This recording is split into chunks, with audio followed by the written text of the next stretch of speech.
It is 5:30 p.m. and I will call to order the special meeting of the MISD Board of Trustees on today, October 14, 2020. As is our practice, we will begin with a moment of silence followed by the Pledge of Allegiance. The Pledge of Allegiance today will be spoken by Mrs. Bailey's kindergarten class from Peace Communications and Technology Academy, so we welcome them. But first, a moment of silence. If we would, before we have a moment, Go ahead. If we would, before we have a moment of silence, will we please keep Samaj Davis and his family in your thoughts as we go through the moment of silence, please. Thank you. Thank you, Tommy.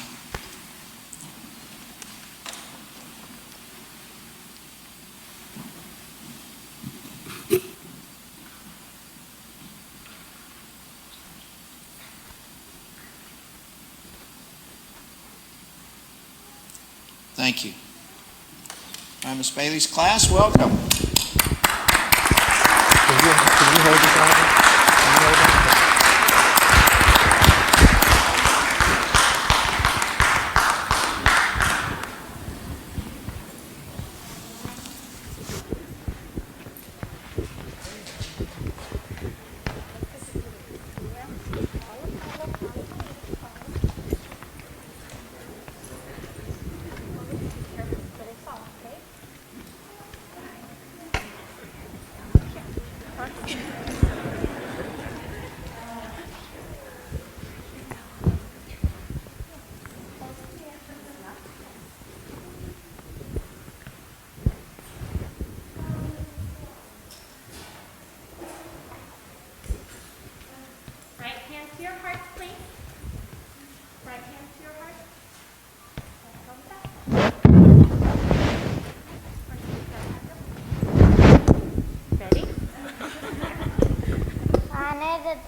I pledge allegiance to the flag of the United States of America and to the republic for which it stands, one nation, under God, indivisible, with liberty and justice for all. Under the Texas flag, I pledge allegiance to Texas, one state under God, indivisible. Justice for all.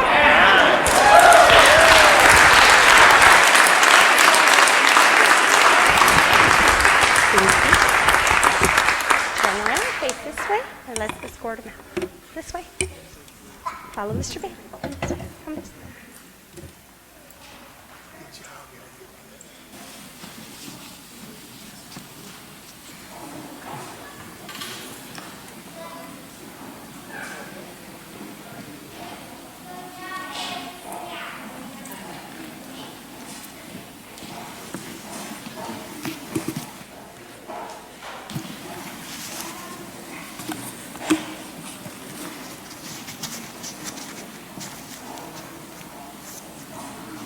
All right.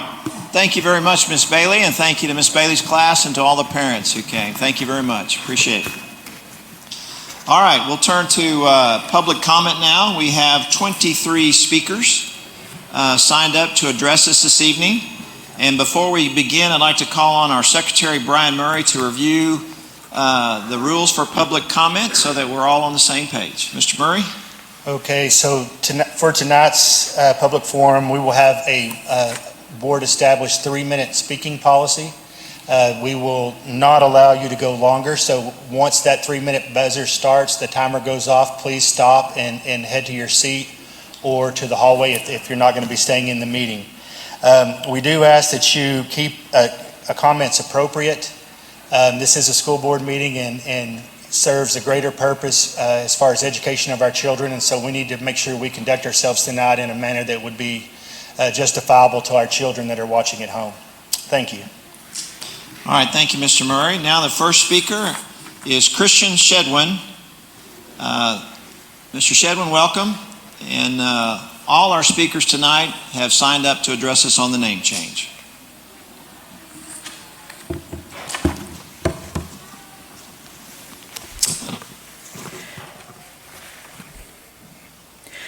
For the past week, I've gone back and forth with myself, wondering if I should speak here tonight on the subject of the name change. Anyone who has me on social media knows that I've been very vocal in the past about issues I'm passionate about.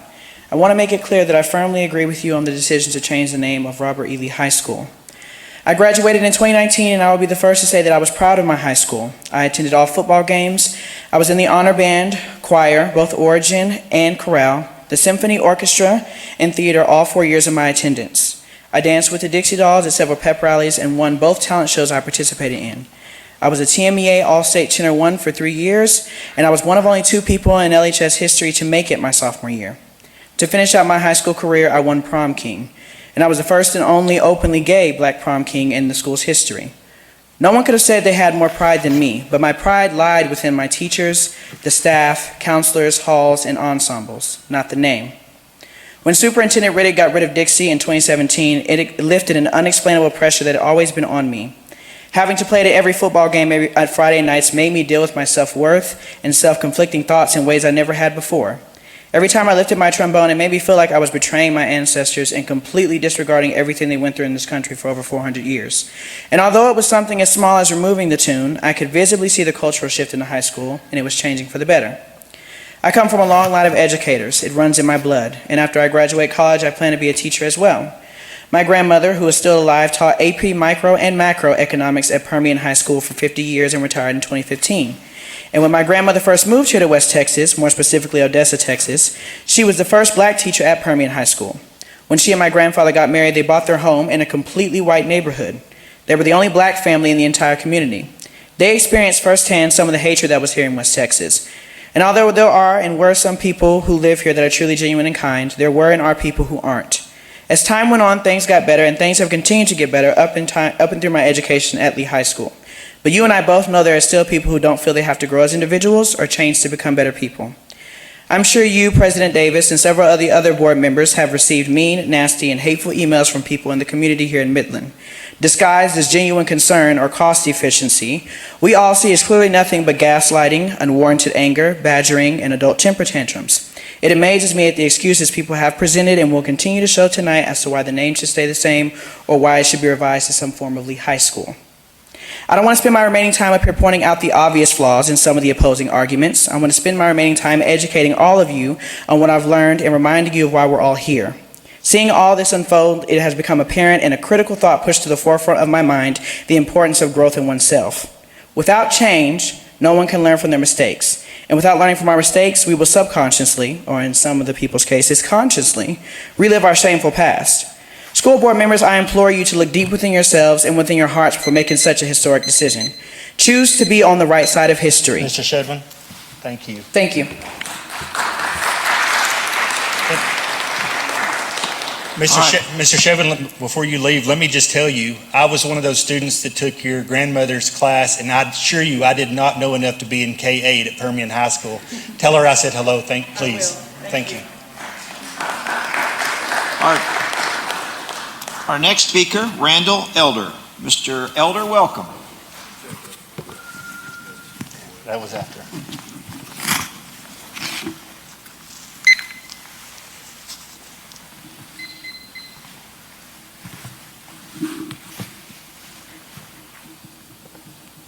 Thank you for the opportunity to address this board. Now that I have the pleasantries out of the way, let me say that 3 minutes is a short amount of time to make a compelling argument.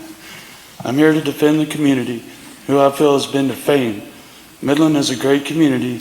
It's very diverse, and we embrace our multicultural background, contrary to the school board's implications.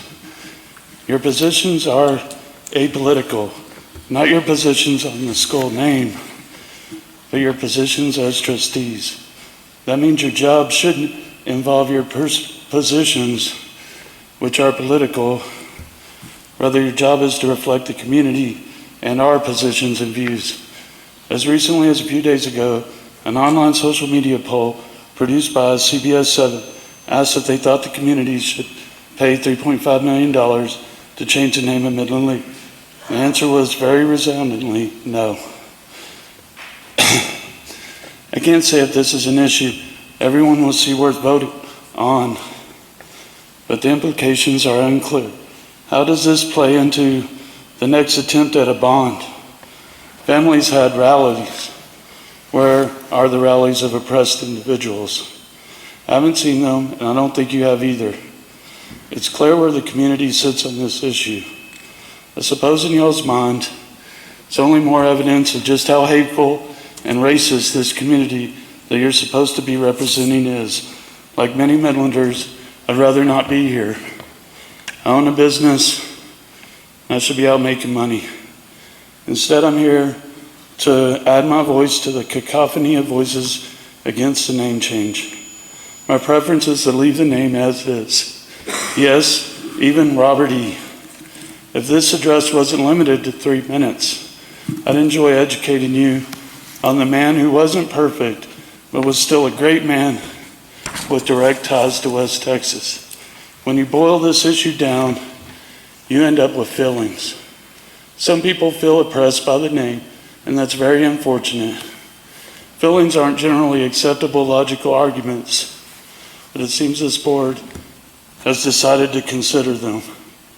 Okay, but what I find interesting is that this board totally disregards everyone else's feelings. Feelings are only valid if they come from certain people. I'm willing to compromise, take out Robert E. and leave us Lehigh. If that's not enough, make it an acronym.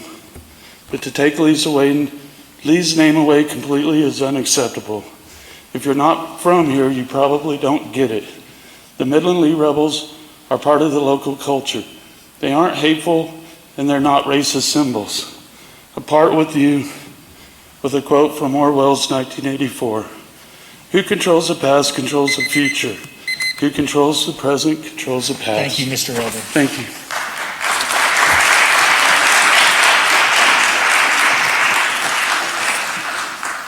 Thank you, Mr. Elder. Next speaker, Reagan Hinojos. Mr. Hinojos, welcome.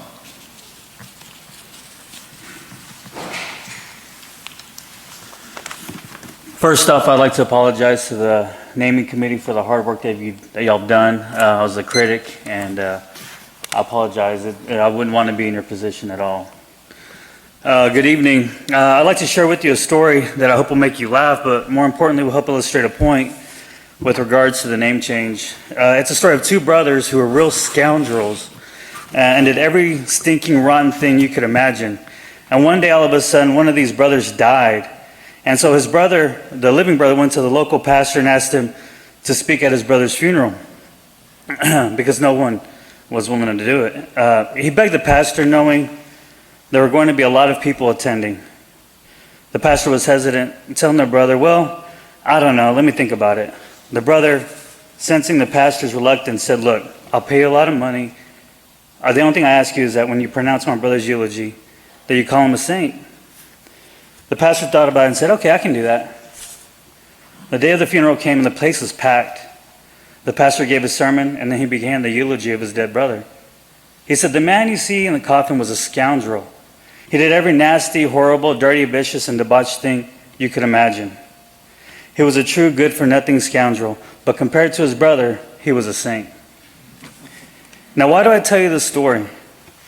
Because Robert E. Lee was a slave owner. He was a traitor to his country, and he was a racist. But compared to the people who chose to use his name on that of a school for children during desegregation, he was a saint. Generations of students, alumni, children are having to come face to face with the consequences of that choice that people made decades ago. And we see history repeating itself. People argued that the Civil War was about states' rights and not the preservation of slavery. People argued that Jim Crow laws were legal and were not in response to the abolition of slavery. People argued that segregation was separate, but it was equal. And today we are arguing that Lee has a legacy of equality and excellence when their own special needs students don't have equitable facilities. They've never participated in homecoming parades. They have their own separate prom. And I have yet to see past and present alumni give those students as much attention as they do to football or the name on a building. Thank you.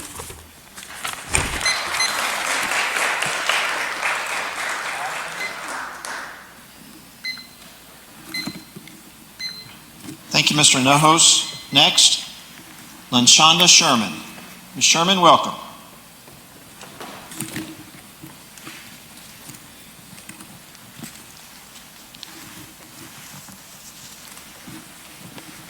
Good evening. First, give an honor to God, the creator of all being, the community of Midland, as well as board members. I thank you individually and collectively as a whole for hearing us out on the matter at hand on this evening. My name is LaShonda Sherman. I do serve as the first vice president with the National Association of Negro Business and Professional Women's Club. I stand before you as a graduate of Lee High and having also 3 children to graduate from Robert E. Lee Senior High School as well. I stand before you on tonight asking that you take note that I stated I graduated from Robert E. Lee Senior High School. It's unfortunate for myself and many others like me in our community that we're unable to say proud in front of that. If we as a community can recognize a problem, we can fix it. The call for action was made and the work has now begun. I speak to the process before, specifically the issue of merely amending the name to make the minor changes versus changing the name to make it different. The fact that the flag and the song has been removed speaks to the embarrassment sung aloud and the flags waved about over our heads as though it represented all of us when in fact it did not. So in conjunction with the 2 things mentioned above, to merely modify the name says yes, we realize that there was an issue, but we're only sorry to the point of $1. Like myself and my children, it is my wish that any further students will ever have to feel the embarrassment of functioning and representing to the best of their abilities via academics, sports, music, theater arts, and leadership at a school that does not equally represent all of its students, and not just a portion. As I take my seat, I ask you to think on this, the words, I'm sorry, but. An amended name, instead of changing it, will rest as a big but in our community's heart. What good is a sorry with a but behind it? May the grace of God rest on your hearts and your minds as you make this decision. Thank you.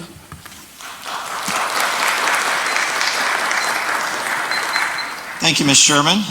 Next, Denise Norman. Ms. Norman, welcome.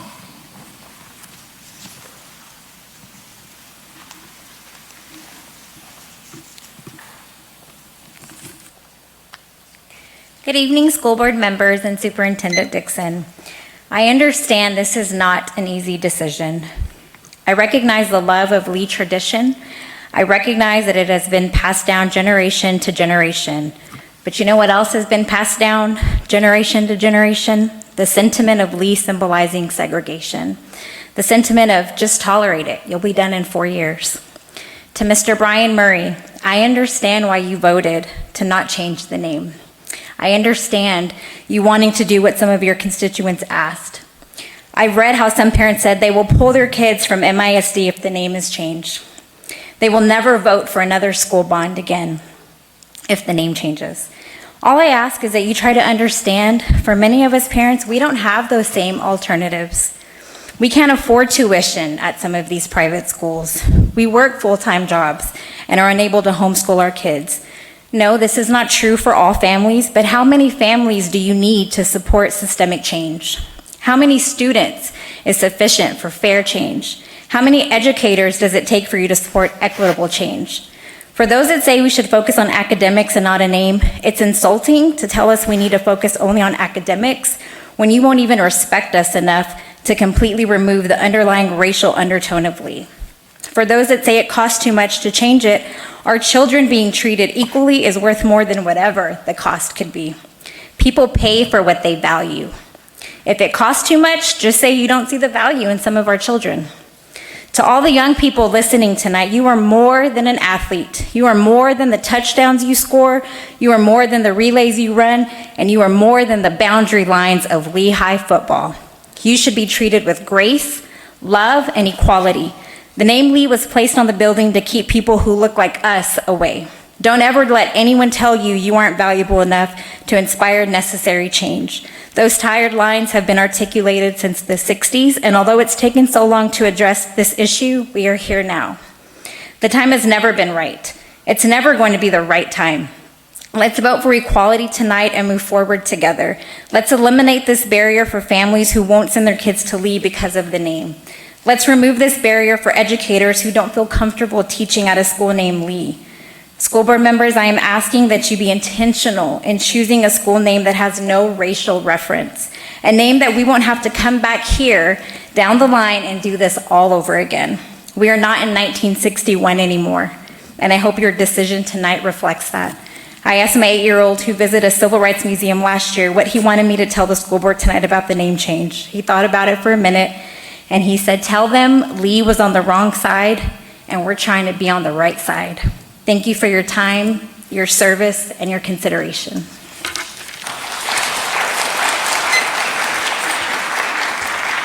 Thank you, Ms. Norman. Next speaker, Catherine Allen. Ms. Allen, welcome.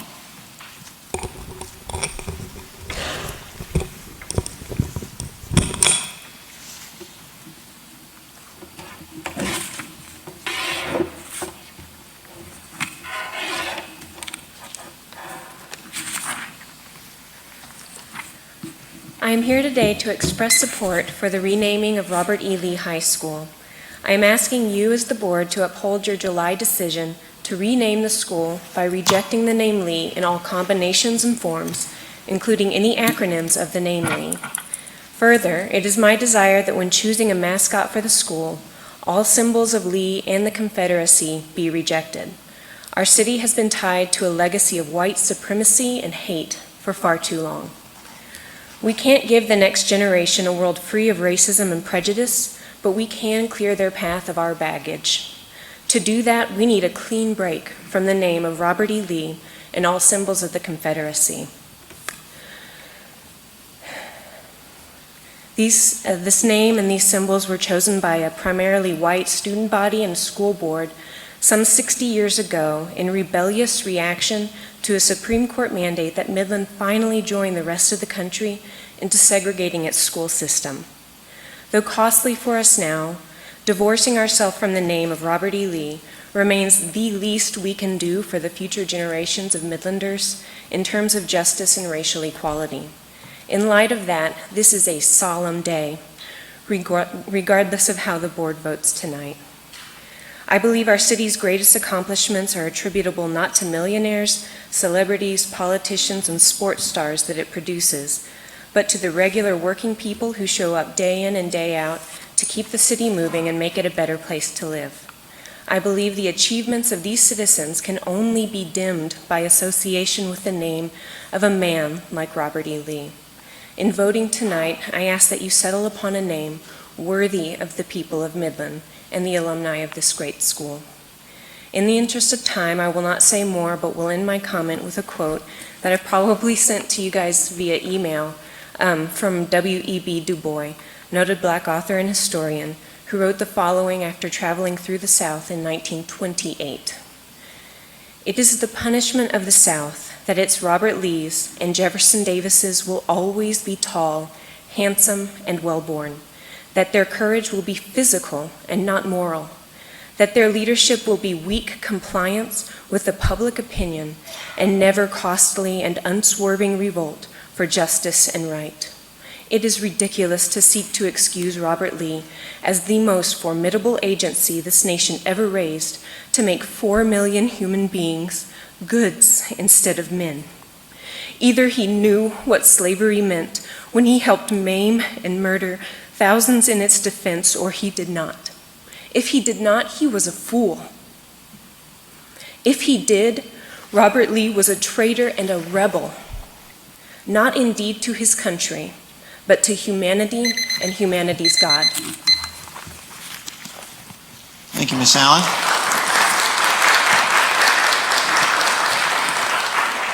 Our next speaker, Lisa Vandenberg. Ms. Vandenberg, welcome.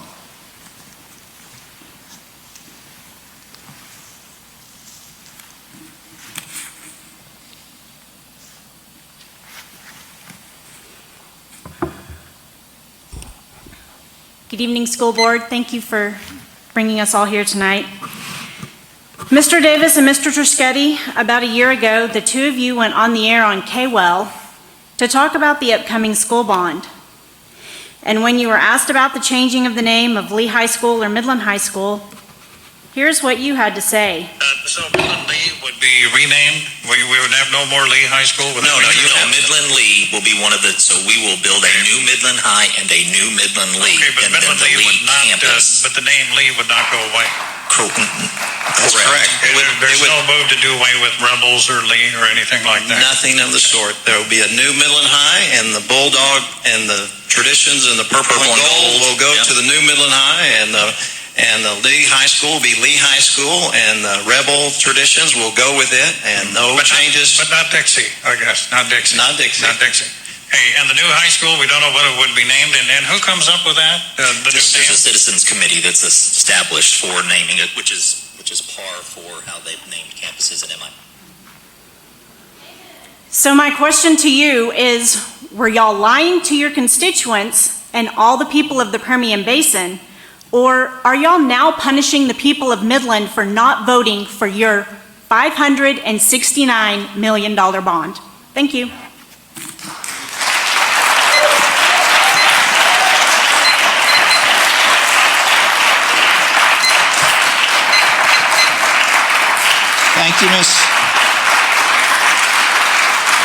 Thank you, Ms. Vandenberg.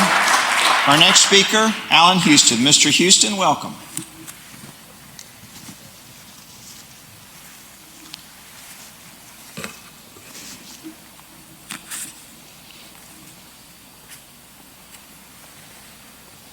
Good evening. I do want to say I'm not an alumni of Robert E. Lee High School, and I'm an alumni of Midland High School. But since I am a resident of the city since 1968 and also a taxpayer, I do have strong feelings on this issue. Now, we moved here in October of 1968, and I remember after I graduated from Midland High in 1981 that my younger brothers were about to start high school, and at the time, that district was turned into Lee District. And I will never forget what my mother said. She said, "I'm not from this area. I do not care about the rivalry between Midland High and Lee, but no child of mine is going to a school named Robert E. Lee." And she meant that. Well, since she owned our house, she was able to get the in-district transfer for both of my younger brothers to graduate from Midland High.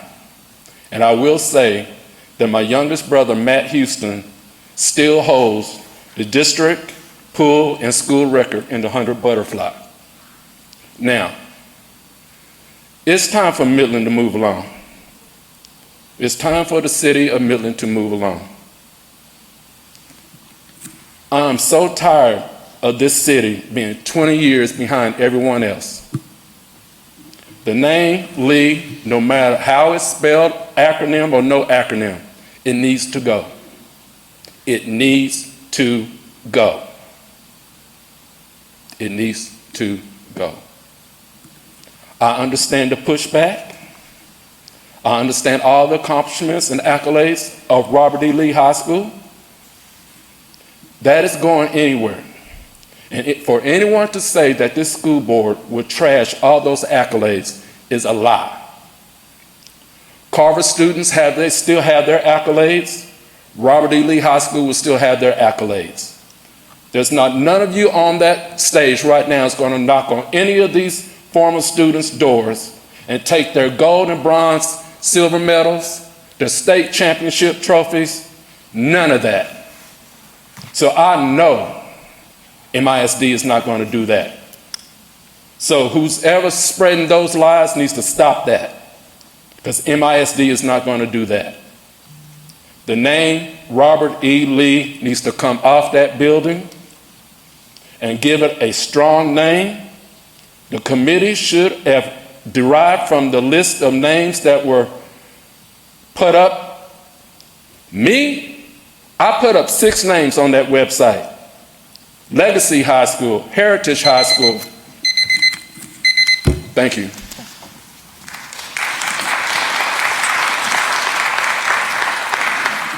Thank you, Mr. Houston.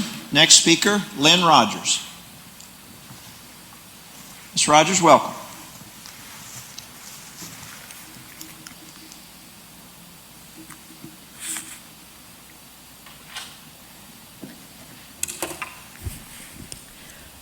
Good evening, members of the board. I want to thank those of you who chose to rename Lee High School. Tonight, I'm just asking and praying that you will see that the suggestion of the acronym Legacy of Equality in Education is not a name change in any way. It is literally keeping the name and just turning it into an acronym. A name that was given in order to cause division in the height of the civil rights movement. It was white pushback against federal desegregation laws. And look, the name is still dividing us today. It's doing exactly what it was designed to do. There is also a lot of talk about majority rule or majority of what the constituencies want, and that most people don't want the name change. My hope and prayer is that all of our elected leaders would do what is right, no matter how many people want change or not. That you all would stand firm to do what is right, no matter how much opposition you may face from our city. Please eliminate any remaining shadows of racial oppression in our schools. To keep an edited version of the mascot, the Rebels, and Dixie Doll's name and any other similar notions would be a horrible attempt at righting this wrong. It would be the equivalent of a non-apology. To keep and put symbols of racism in the face of black students every day, the place where they should feel safe and encouraged, is unacceptable. Students should not have to mentally choose to overcome and overlook all of these symbols that say you do not belong, you are less than, just so they can get an education or play on a team. Now I want to leave you by speaking directly to my fellow Christians, my brothers and sisters in Christ.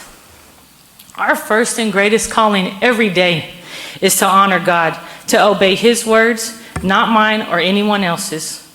Jesus told us we could sum up all of the commandments by following 2 things: to love the Lord your God with all your heart, soul, and mind, and to love your neighbor as yourself.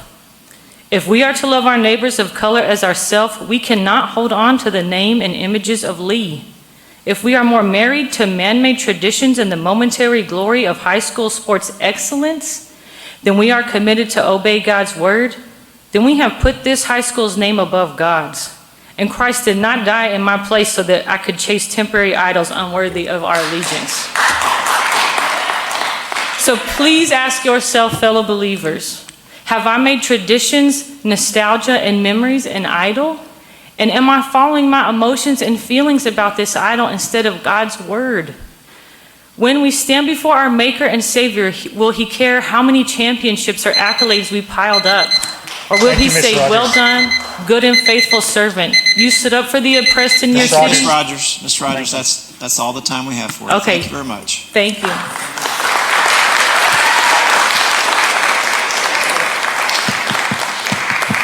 Next speaker, Kathy Hagler. Ms. Hagler, welcome.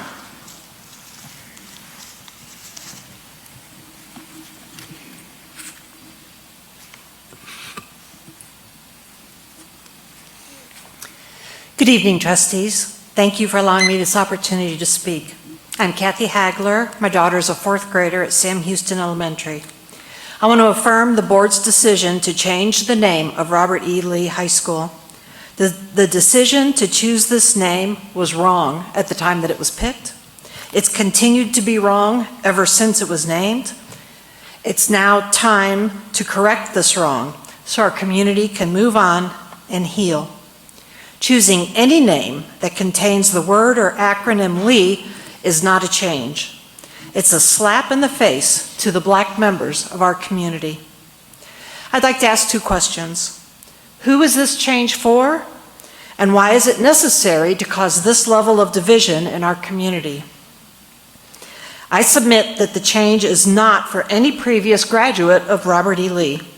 Their accomplishments, both on and off the sports fields, will not change. The name on their diplomas, their medals, honors, and recognitions will not change. The stories in the press will not be revised to erase the name of the school as it existed at that time. And certainly the memories and friendships won't be altered. I submit that the change is not even for the current students of Lee. They will graduate anywhere from 1 to 4 years, will enroll in college, enter the workforce, or enlist in the military. The name that's on their diploma will matter much less than the fact that they achieved this important milestone and were prepared to move on to the next step in their life. I submit that the change is for the benefit of future students of our community, the ones who will walk onto that campus and cheer for a school that honors, celebrates, and respects them regardless of their skin color. I submit that the change is for the benefit of our community. It is long past time to remove the name Lee as an honor celebrated by our community with his name on a school. Midland benefits when it is recognized as a community that respects and honors all of its citizens, regardless of their skin color. Finally, I believe that it was important for you as a board to make this difficult decision despite the hostility, or perhaps even because of the hostility shown by so many. The level of hate and venom spewed by so many over this decision shows that the wound of racism has not been healed in Midland. It was only scabbed over. It's time to clean out the wound and allow future generations of Midlanders to take pride in both of their high schools. Thank you for your time and attention.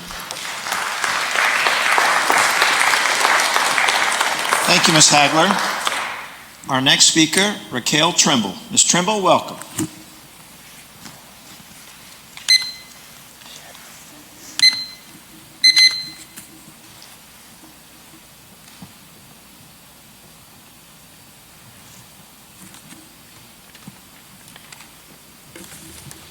Good evening, all. First, I wanted to correct you about the special ed. They were actually called the Lord and Ladies this year, and they were introduced as such. They were on the football field introduced, and they were also in the parade. So I'm here again to discuss the name change. So again, Mr. Davis has changed the rules. So you go to all the trouble of creating a naming committee, you make up the guidelines or the rules. They meet over many weeks, some spending very long time in their car crying before they ever go into the actual meeting, some being threatened on occasions, called names. Then they finally come up with the 3 names, which I'm sure was not an easy task by any means. And now you've decided that Lee in any form is not acceptable. So you suggest Legacy High with maroon and white colors and the Rebel mascot, just not the General. So how do you explain that you can take the Rebel and make it something different, but you can't take the Lee and make it something different?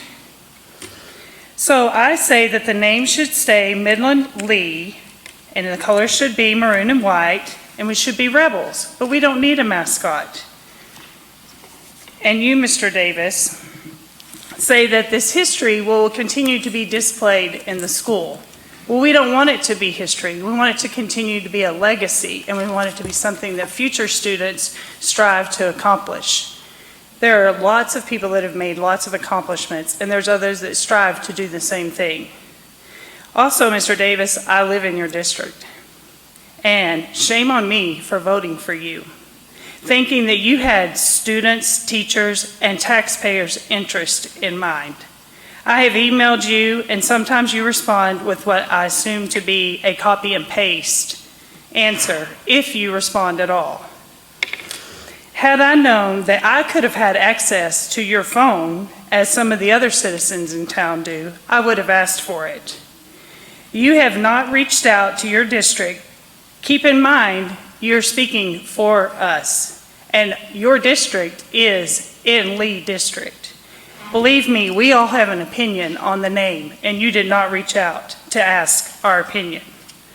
I will conclude with the name, saying that the name on the building at 3500 Neely has not held back anyone from accomplishing anything in life. If anything, it has helped them to accomplish things. Just being a part of that family, and some of them still accomplish things from being a part of that family. And that's all I have. Thank you.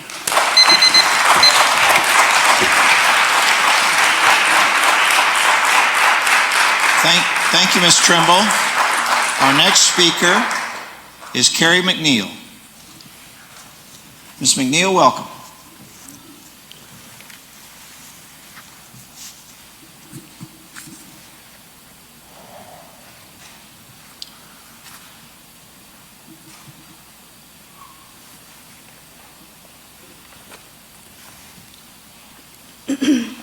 Thank you, board members and Ms. Dixon, for taking the time to hear me tonight. I'd like to start this by saying life is pretty ironic. I'm here today because my teenage years taught me to be a fighter with a servant's heart. I learned this lesson from my experiences with MISD. I am the little girl from Midland County versus Strickland in 1990 and the TEA in Strickland 1991. And it was a very difficult time in my life that I learned color and racism were the adult issues. They were not for me and my friends. As life happens, I grew up, I made a living as an EMT and then a paramedic. I served my state in the Army for the State Guard and was discharged as a staff sergeant.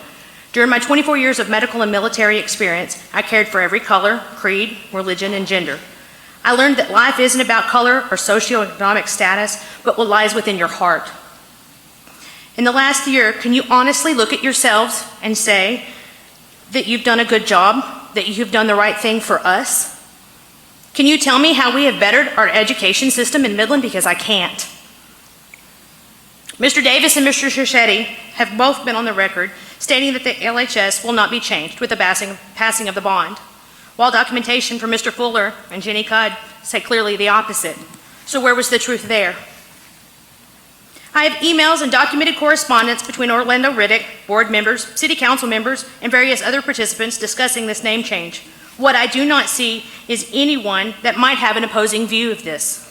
Why is that? Why were we left in the dark, Mr. Davis? Why did you have these conversations with everyone else, but you didn't discuss it with us? I live in your district. I voted for you, and I regret that today. You have several different studies out there that have been completed. 87% don't want the name changed. 96% don't even want to pay for it. The best possible outcome for the community would be Midland Lee High School. It costs you very little. Actual solution would be go with the appointed name of the committee. It serves a solution for both sides. It's a compromise to all parties. It has no racial reference. It's not a person, so we don't have to do this again in 15 or 20 years or where somebody else decides that they're oppressed or in pain or picked on. So I guess what my point is here is I've survived racial strife and adversity. And what I see here has nothing to do with racism, but political games and money. You put a naming together, and they did their job. You don't get to change the rules because you don't like the outcome, because you don't like what they wanted. Both sides, both opposing sides, vote very hard and work their tails off to come up with an answer. I've learned to fight, and I will continue to fight for Midland. And this name change has kind of been the icing on the cake for so many of us in the community. We're going to continue looking, and we're going to continue fighting for our schools. The genie's out of the box, guys. We're all watching.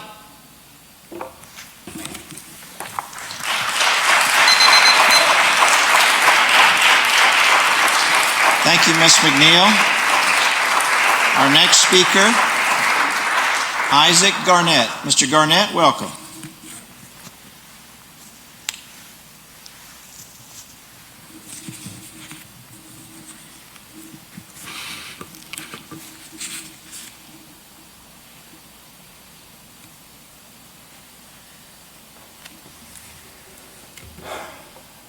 Thank you.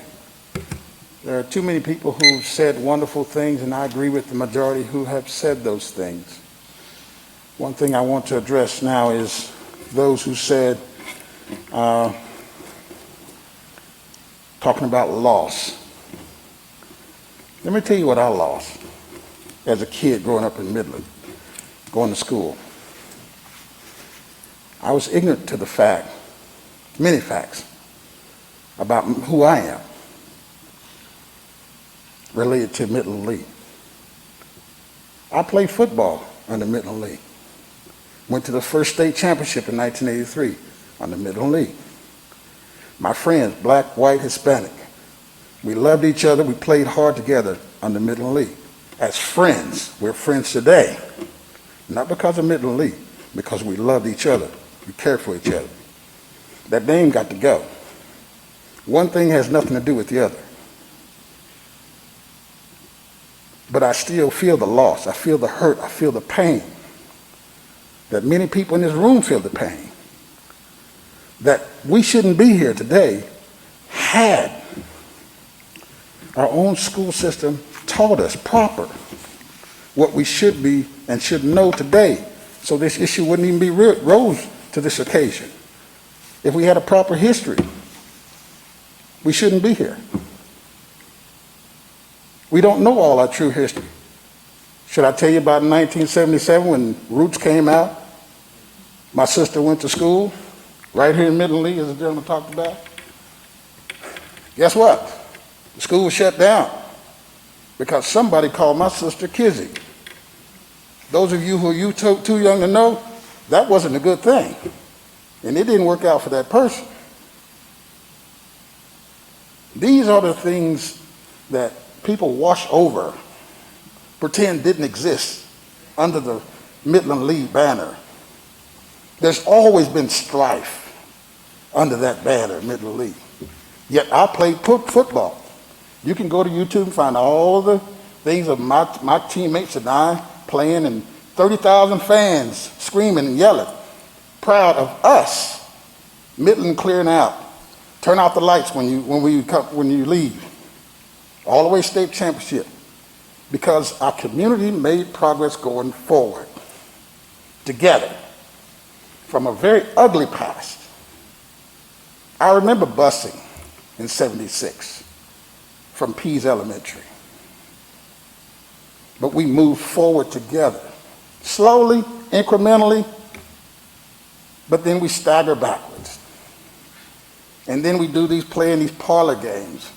We're compromised. You can't compromise with inhumanity, Thank you, Mr. Garnett.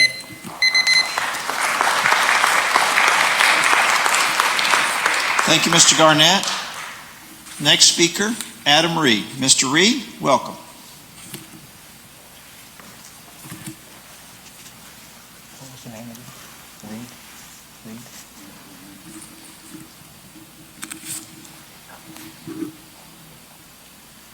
Thank you. I'd like to paint for you a few pictures. Imagine that as I approached this podium, I held up both of my middle fingers to the crowd. Even if to me that gesture didn't have any meaning or I felt it meant you're number one, the majority of this audience would be offended at my gesture and they would have good reason to be. This gesture holds an offensive connotation. Likewise, when the school Robert E. Lee was named, it was done so as a middle finger to the civil rights movement and desegregation. This name was and still is offensive for what it stands for and what it honors. Now, as far as acronyms go, imagine again with me a grim new world in which the Allies didn't win World War II in 1945. Instead, Germany took over the world, and here in Midland, Texas, a school was built in 1961 named in honor of the Supreme Commander Adolf Hitler. Now imagine that Texas did what Texas does best and fought and won its independence this year. Would those in favor of keeping Lee High due to tradition still be in favor of keeping Hitler High for the same reasons? After all, Hitler High has won so much on the football field. So many people have their Hitler High diplomas framed on their wall. So many people have lovely Hitler High memories. If forced by the community to rename, would they then be pushing for an acronym in order to feign compromise? HITLER High, or Higher Intelligence Today Raises Educational Reasoning High School, is still as offensive and ridiculous as Hitler High. If it won't work for one, it shouldn't work for the other. Now, some like to discount any argument that uses Hitler as an example, but Robert E. Lee is quite similar to the Nazi leaders, so the comparison is fair. Both men were military leaders that fought against the United States on the wrong side of history. Both men saw particular groupings within the human race as inferior and literally killed people to establish and keep white dominance. And sadly, both men twisted Christianity and God's word in order to excuse their actions. Both men are important historical figures that need to be studied and learned, but neither deserve the honor of having a high school named after them. Lastly, most in opposition to the name change have argued that it will cost too much. However, I would implore everyone to look in their hearts and ask, what is the price tag on justice and doing what is right? You see, when dealing with matters of justice, one should use logic and ethics to guide a decision, and may God have pity on us all if we start basing our decisions on justice through the lens of financial comfort. Robert E. Lee and any iteration or acronym of this name should stay where it belongs in history books and classrooms. Instead, let's give our school, its students, and community a fresh start with a name that is worthy to be celebrated, cheered for, and venerated abroad. Keeping any form or relation to Robert E. Lee on our high school is offensive and unbecoming of the loving community we have here in Midland, Texas. Thank you.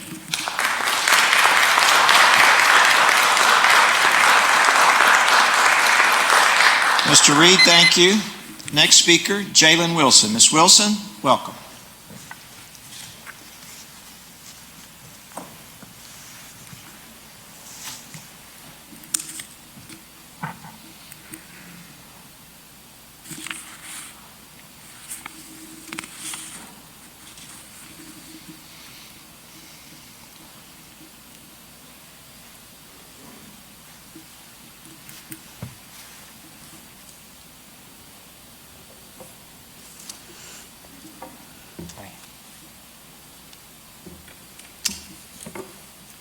Good evening. I'm here tonight in hopes to look at some of you and maybe see some commonalities in humanity, some commonalities in humility. I need to look at you and see those things in order to rest with what I think you've done, and maybe some of you by virtue of being a part of the board. As a result of the meeting on July 27th, there has been lingering and damaging effects in this community. I believe you as a board have sown discord within our community where there truly was none, and you need to own it. The following outlines why I believe this to be true. This board, knowingly or unknowingly, allowed yourselves to be solicited by political operatives without the knowledge of this community. The sudden vote to rename Robert E. Lee Freshman and Robert E. Lee High School came when there was no discord in this community and our citizens were trying their best to cope with the pandemic stresses. You sucker punched them under the guise that a moral issue had to be addressed immediately. You can't fix history, and punishing descendants for the sins of their ancestors only perpetuates wrongdoing, unless you're just reading the First Testament. This board has set up opponents of this name change to be painted as racist and people who have hate in their hearts. You created a situation where students were called uneducated and racist when all they were doing was supporting their appointed representatives in their high school. The problem you created has disgraced a well-respected school and nationally respected school, its graduates and its current students. The shame belongs on you for failing to convene a citizens committee before a vote to determine how to best address an issue that was hurtful to a large portion of this community. Guys, you have what is called an optics problem, I think. How many appearances of impropriety is this community willing to endure? A golf course purchased at 8 times its worth? A bond election results accepted when you knew the inventory of the ballot boxes were off? A school name change completed as a political hoodwink. Makes one wonder about your lack of political acumen and transparency. I'm wondering if any of you right now are wishing for a mulligan or a rewind.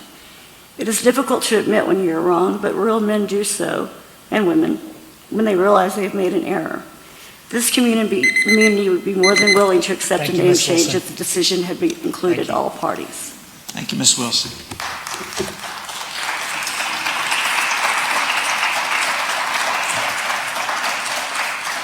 Our next speaker, Vicki Byers. Ms. Byers, welcome.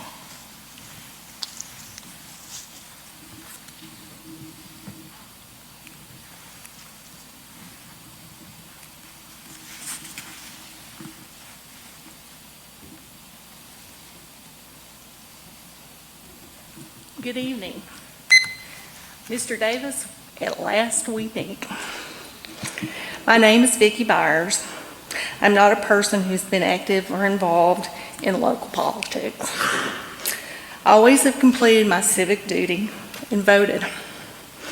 My lack of activism has changed in the last 3 months. You all know because you had emails from me. Our school system's governance has always been important to me because my children went to public school. My grandchildren go to this school. I have always felt public school system is important and the best incubator for developing children to be productive citizens by exposing them to many different teachers and classmates. I believe school board governance should be no different than any other type of representative system that our country has. We elected you. You are to listen to our guidance and vote accordingly. In the last 13 months, I have witnessed a very different governance model with this board, and I can no longer remain silent. Americans expect to be appropriately represented or to be able to vote on public matters of importance. We have learned from the Secretary of State there is no mechanism to put the name change on a local ballot. This is unfortunate, and I think it should change in light of all the statues, the building names that are being removed by vandalism, small group pressure in our ruling class. I will say that I feel like the way this name change came about, and really that's my problem, is that it was not an open situation with our community. You had a couple of people coming to you and no one knew what was going on. Okay, and then all of a sudden we had a name change vote. MISD did allow for public comment, which in my opinion was an informal way for our citizens to vote on the new name. Curiously, the data was never released to the public. I believe the public deserves to know the results of that survey. There were 2,974 responses to the MISD website regarding suggestions for Robert E. Lee High School's renaming. Midland Lee had 1,796 suggestions, or 60% of the vote. George Floyd received 193 votes. Thank you, Ms. Byers. Thank you, Ms. One Byers. quick one. Legacy had 4 suggestions.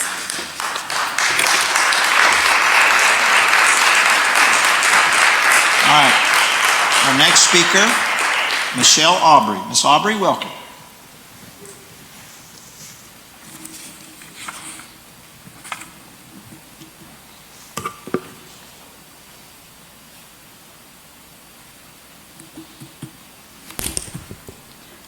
Good evening, Board and Superintendent Dixon. I just first want to say thank you to the renaming committee. I would not want to be in your shoes. I'm a lifelong resident of Midland and have been a part of the family since I was born. My entire family has graduated from Midland Lee. Endless travel to attend various Lee events, late nights, bad weather, wins, losses, they all quilt together a culture that has led my husband and I to choose Midland to raise our family. Though I'm fully aware many others have experiences similar to mine, as a mother to a senior and an 8th grader who desperately had dreamed of being a Lee Rebel, I find myself in awe of the choices you all have made at this time, except for you, Mr. Murray. Thank you for standing up and listening to your district. The deal is done. The vote is in. However, you should know it speaks volumes to your character when you choose such a horrific time to tear apart these kiddos' worlds. They have no safety net. The world does not make sense right now, and for those who are seniors awaiting this epic final lap in their educational race at MISD, you have created a divide that they did not recognize. The Lee family has been made to feel dirty. There is an undercurrent of hate that we do not understand. The kids feel that they owe an apology for simply loving one another. They do not. Though I feel the Robert E. portion of our name must go, I do not feel the history, the love, the tradition, or the culture of Midland Lee owes any apologies. I firmly stand behind keeping our Midland Lee name and family and getting back to the most important elements of this very hard year. Education, transparency, and trust should be on the forefront rather than division and racial divide. Though none of you are Midland Lee graduates, I ask that you honor the parts of this community that share love and unity rather than taking low blows at them in a time of need. Our kids need us at this time. They need leaders to have their backs. I ask that you please listen to the community. The community voted for you all, and the community has a right to a voice too, not just a few pushing the change. It will speak volumes if you choose to allow them a role. It is time for us to get back to the desperately critical needs of our district and allow our family to heal from the scars and of the tools used to divide our kids. And just real quick, somebody sent me something that says, has Midland High just sat across town and been perfect since the beginning of time? No racism, hate, or segregation over there. I mean, I like Midland schools, but it doesn't make sense. So.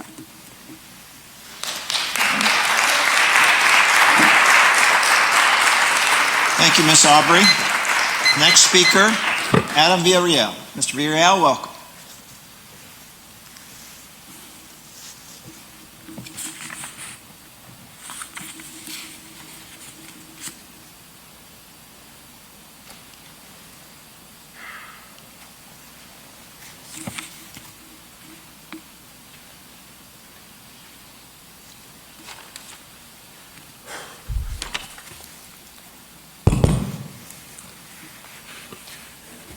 Before I begin, I would just like to say to everybody who's saying that you should listen to their constituents, the community has spoken. Out of 16 people who have spoken tonight, 10 have chosen to change the name completely, and 6 have chosen to keep it.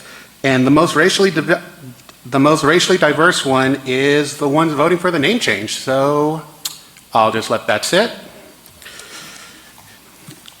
If you don't remember, I spoke via phone at the original meeting to change the name. I said changing the name wouldn't magically fix racism, but would be a step for our district to model the kind of diversity we strive in our classrooms.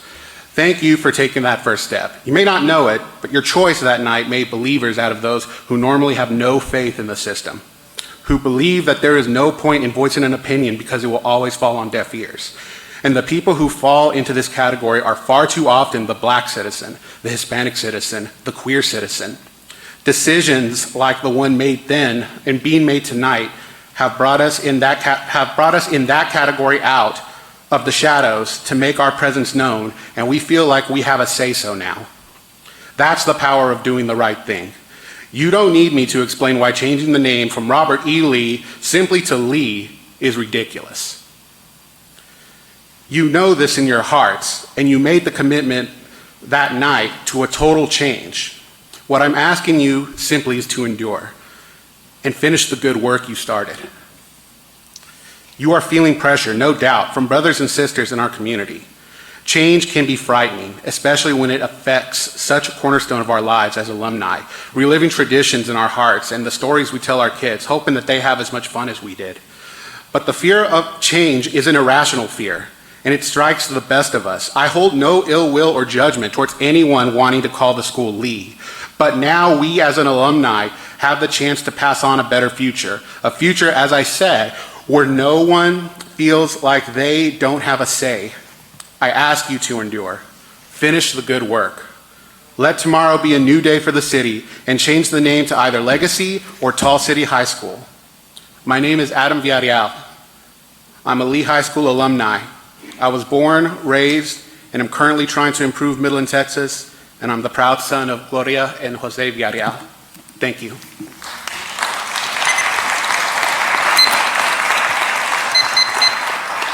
Thank you, Mr. Villarreal. Next speaker, Ashley Kemp. Ms. Kemp, welcome.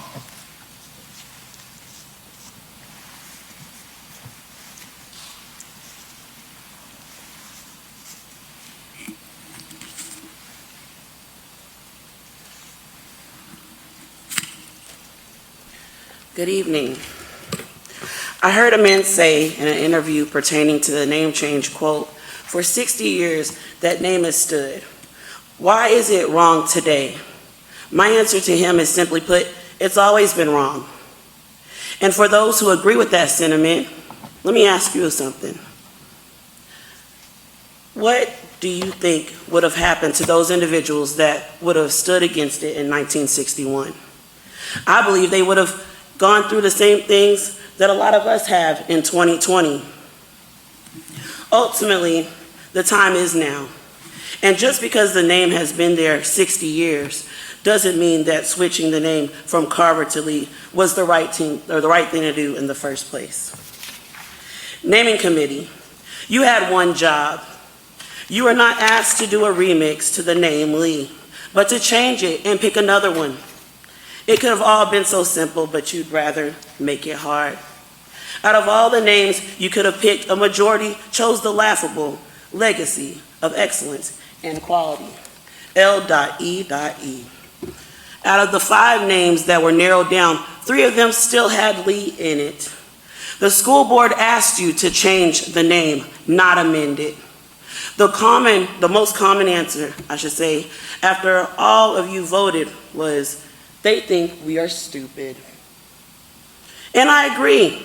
Some of you thought we were. And now the argument about how much it will cost to change it. Let's be clear, the problem is not money.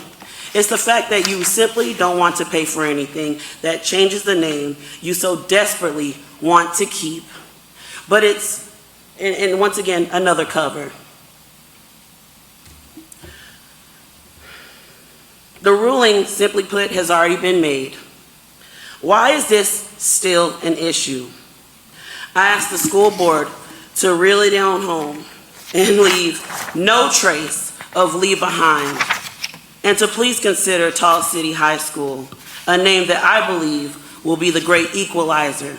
No more acronyms, no more talk of Confederate flags. Thank y'all.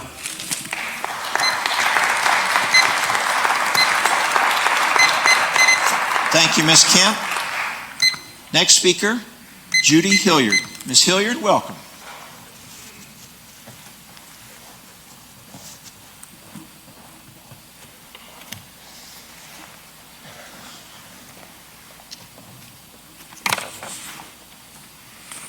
Good evening. All the voices, I'm not going to get into opinion about the name change or anything else. But what I would like to address, I do want to say that I have been coming to Midland 31 years, been a resident 20 years. 2 boys graduated from MISD. I was a special ed teacher at Milam Elementary. So I have a lot of roots with MISD. My concern is that the millions of dollars that have been spent on the golf course, the apartment complex, which I haven't heard a lot about.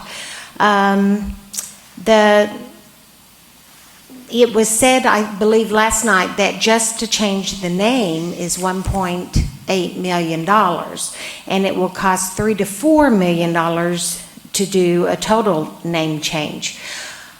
My big concern right now, and I don't know who it was that addressed it, said that these kids are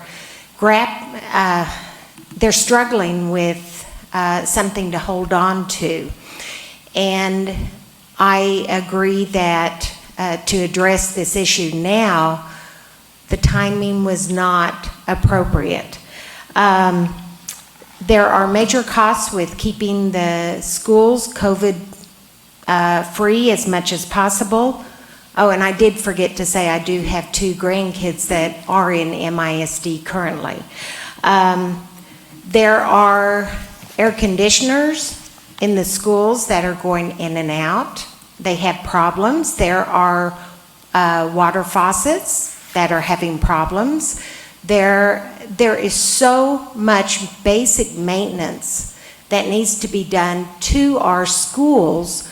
My concern is, even at $1.8 million, there's a lot of basic items that need to be addressed in the schools. And as a former teacher that had to provide a lot of supplies for my students, you know, these teachers are having to provide it from their pocket. So I just don't understand how you can suddenly say, last night I saw the news report that, well, if it's not from private donations, we'll just pull it out of the budget. And when I'm thinking, okay, air conditioners are not being addressed, basic things. So anyway, thank you for your time. Thank you, Ms. Hillier. Our next speaker is John Eberly. Mr. Eberly, welcome.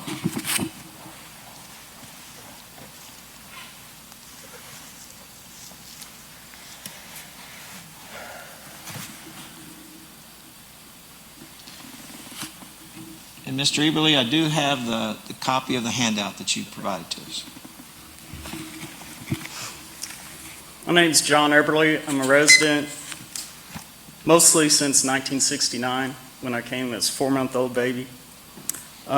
Did live a time in Fort Worth, did come back here.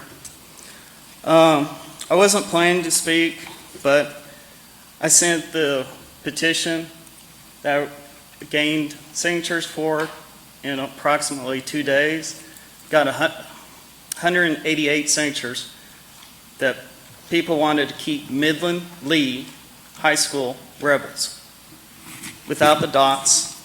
Just take out Robert E., name it Midland Lee. On the petition, it states the why. With my letter, I'll read after a couple comments. I attended Robert E. Lee High School, graduated in 1987. A couple of my best teachers were Mr. Bradford for government, and at Lee freshman, Coach Ratliff. And I also swam with Matt Houston over at COM. Nowhere did I experience the racism, but I see it coming out now. And that's unfortunate. This was undue, necessary endeavor, and I'll just read the letter here. I'm attaching a copy of the Midland residents who oppose your actions and would consider Midland Lee High School rebels. There are 188 signatures of people that were gathered entirely in just 2 evenings. We are upset with the process and by the means in which you chose to unilaterally change the name without true public input and especially without regards to the cost of the taxpayers. I'm shocked at Fuller's comment on the PBS aired debate when he said he didn't care what the cost would be, and it's just a matter of reparations. It is this how you govern in conducting the trust of all the public for which you have been elected. You are supposedly to be responsible conducting the matters of education of all the children of MISD. Needless to say that the status of which is in the cellar regarding all the testing or grading criteria. This distraction during the pandemic is not what will embolden Midland or the children of the district for future success. Building upon the foundations of previous success will. Please leave the name Midland Lee High School and the legacy of the rebels to continue to wreak havoc not only on Mojo, but in all the students' challenges in life. We are family, and as of the homecoming court you published on your website, we are an inclusive lot and strive to be better. Thank you, Mr. Eberly.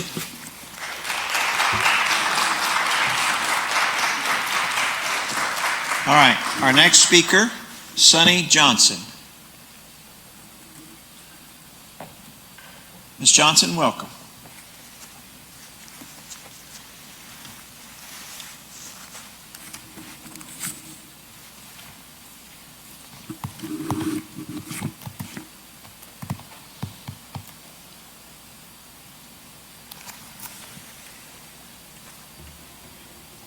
Good evening, board members and interim superintendent.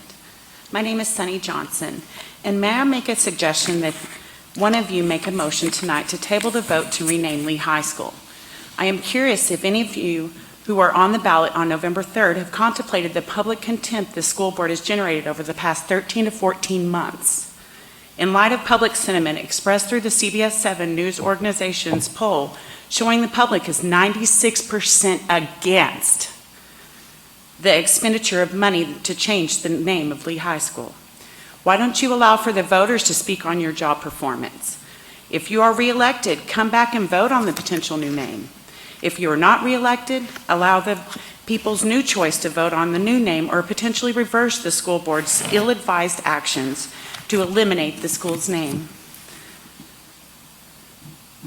It also occurred to me that whenever the bond passed for the Grande Stadium, that the only reason why that bond passed was because of the state titles that the Midland Lee Rebels actually hold. So if no more Lee, then there's no more state titles, so why don't you give us a refund on that? Thank you. Y'all have a wonderful evening.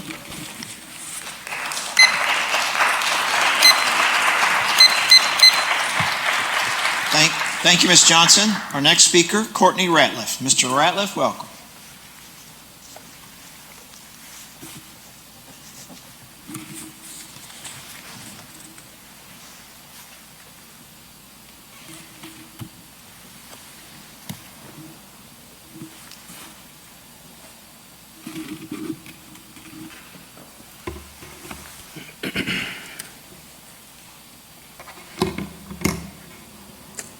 Ms. Dixon, gentlemen, much has happened since I last addressed this board in June. I wish I could have been a part of the discussion on July 27th, but I was in the hospital fighting the coronavirus. Thankfully, my fellow supporters for change rose to the occasion, and you all did the same. I will not spend any time talking about how awful it would be to rename the school any form of Lee. Those who want to remain Lee have done more to show why it is a necessity to break ties from a culture that attacks the messenger rather than the message than anything I could ever say. My supporters and I have been slandered and vilified as publicly as possible, including at last month's board meeting. To side with them is to condone their hateful words and actions over the past 4 months. Instead, I'd like to discuss your responsibility to the city of Midland as members of the school board. We citizens elected you to protect the welfare and image of education in Midland. We elected you to make the tough decisions associated with our schools and students. One of the clearly defined responsibilities of the board of trustees is to make all decisions regarding naming and imagery of all schools within your district. There are several in this community who either do not realize that duty or wish to take that responsibility out of your hands. You must not let them. The new name for the 2 schools is your decision and yours alone. I've heard repeatedly that the majority of people do not want to change. That seems to be normal when the change being made is towards equality. From ending slavery to allowing women to vote to desegregating public schools, those in positions of power had to make the equitable decision, although it was not the popular decision. Gentlemen, you were elected to make such a decision now.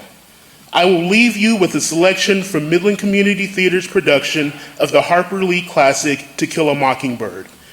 Tom Robinson was just falsely convicted, and Miss Maudie and Jim Finch have a discussion about his father, Atticus Finch. I simply would like you to know that there are some men in this world who were born to do our unpleasant jobs for us. Your father's one of them. I always thought Macomb folks were the best folks in the world. We're the safest folks in the world. We're so rarely called on to be Christians, but when we are, we've got men like Atticus to go for us. Whether Macomb knows it or not, we're paying your father the highest tribute we can pay a man. We trust him to do right. Macomb can easily be replaced with Midland, but can Atticus be replaced by you? Gentlemen, we trust you to do right. Thank you. Thank you, Mr. Ratliff. That concludes our public comment for this evening. We'll now move to agenda item number 2, discussion action items. 2A being consideration of Citizens Committee recommendations and possible action regarding the renaming of Robert E. Lee High School and Robert E. Lee Freshman School. Mr. Felt, welcome. Thank you, and good evening. President Davis, Board of Trustees, Superintendent Dixon, Mr. Pounds. My name is Blake Felt, and I'm the Executive Director of Athletics for the Midland Independent School District. I have also been asked to serve with Ms. Shannon Lowe as co-chairman of the Citizens Renaming Committee for Robert E. Lee High School. On July 27th, 2020, the Midland Independent School District Board of Trustees voted 6-1 to rename Robert E. Lee High School. The board followed district policy on renaming the school building by forming a Citizens Renaming Committee to recommend a new name. District policy mandates that the committee be made of a central office administrator as chairman, a representative from each school board district, a principal, and 2 teachers. For this particular task, the board voted to add another chairman, 2 at-large members, and another representative from each school board district. The board also added 2 Lee High School students to the committee. On August 6th, the Citizens Renaming Committee was formed. The board's 23 committee members are, and many of them are here this evening, and when I call your name, please stand. At-large representatives, Mr. Josh Sperry and Miss Marydale Fryer. Student representatives, Miss Italia Salazar and Mr. McKylan Young. Representing District 1 are Miss Shirley Howard and Mr. John Norman. Representing District 2, Ms. Stacy Martinez and Mr. Alfred Sanchez. District 3 representatives are Ms. Ashley Boren and Mr. Frank Maldonado. Representing District 4 is Ms. Rachel Stone and Mr. Steve Subia. From District 5, Mr. Todd Brown and Ms. Valerie Tinker. District 6 representatives are Mr. Noble Kendrick and Ms. Monica Stroman Tucker.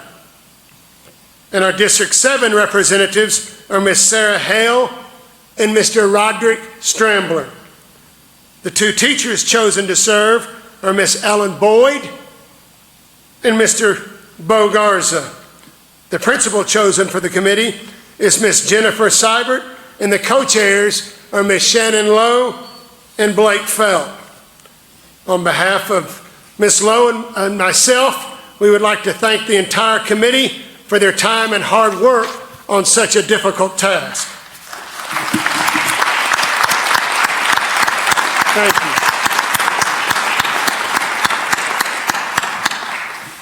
you. Once the committee was chosen by the board, the co-chairs immediately began planning for the committee's work.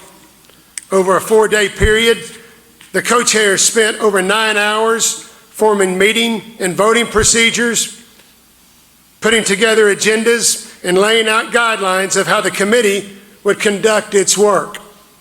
We also discussed speaking order, how long each member could talk, and even the configuration of the room. The co-chairs sought counsel from the school district attorney every step of the way in order to ensure equity and fairness of the process. In the end, the final recommendation to the board, which we have tonight, is the school name with the most votes from the committee. The co-chairs also believed that it was important to present the second and third place name proposals as well to ensure that each opinion on the committee was represented in the voting. Our work officially began on Thursday, August 20th in the Lee High School Library. It was apparent that our group was highly committed, strong, and a true representation of our great city. The first meeting included opening statements from the co-chairs, committee member introductions, followed by committee goals, expectations, rules, and procedures, a short tour of Lee High School, and an overview of the future meeting agendas. The second meeting on August 27th included committee discussion regarding the name change and the committee's role in that process. Each member was given the opportunity to share their thoughts, followed by each member having the opportunity to respond to comments made by other committee members. No action or vote was taken. It is important to note the committee was given access to public information in regards to school name proposals submitted on the school district website. At the third meeting on September 3rd, members were given the opportunity to propose school names for consideration. All name proposals were recorded. Committee members then voted for their top 5 name choices from the proposed list. The votes were recorded, and the committee moved forward with the 5 proposed names that received the most votes. At our fourth meeting on September 10th, the committee discussed the final 5 proposed school names. Following committee discussion and response, the members voted for one name from the 5 proposed names. The 3 names that received the most votes moved forward. At our fifth meeting on September 17th, the committee discussed the final 3 proposed names. Following committee discussion and response, the members then voted for one name from the final 3 proposed names. This was the final vote on the school name recommendation. The co-chairs presented the total vote for each of the 3 names and identified which name came in first, second, and third. Tonight, the committee will present as its recommendation to the board the name that received the most votes from the final 3. As previously stated, the committee will also present to the board the number of votes each of the 3 names received. At our 6th and final meeting on September 24th, the committee discussed and made its final recommendation on mascots, school colors, and student groups. These recommendations, voted on by our committee, will be included in the presentation with these school names. I would now like to introduce fellow co-chair, Ms. Shannon Lowe, to present the 3rd and 2nd place name proposals, along with the corresponding mascots, school colors, and student groups. Ms. Shannon Lowe. Ms. Lowe, welcome.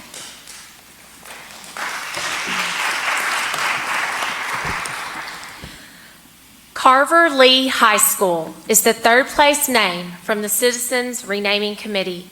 It received 1 vote from Mr. Noble Kendrick.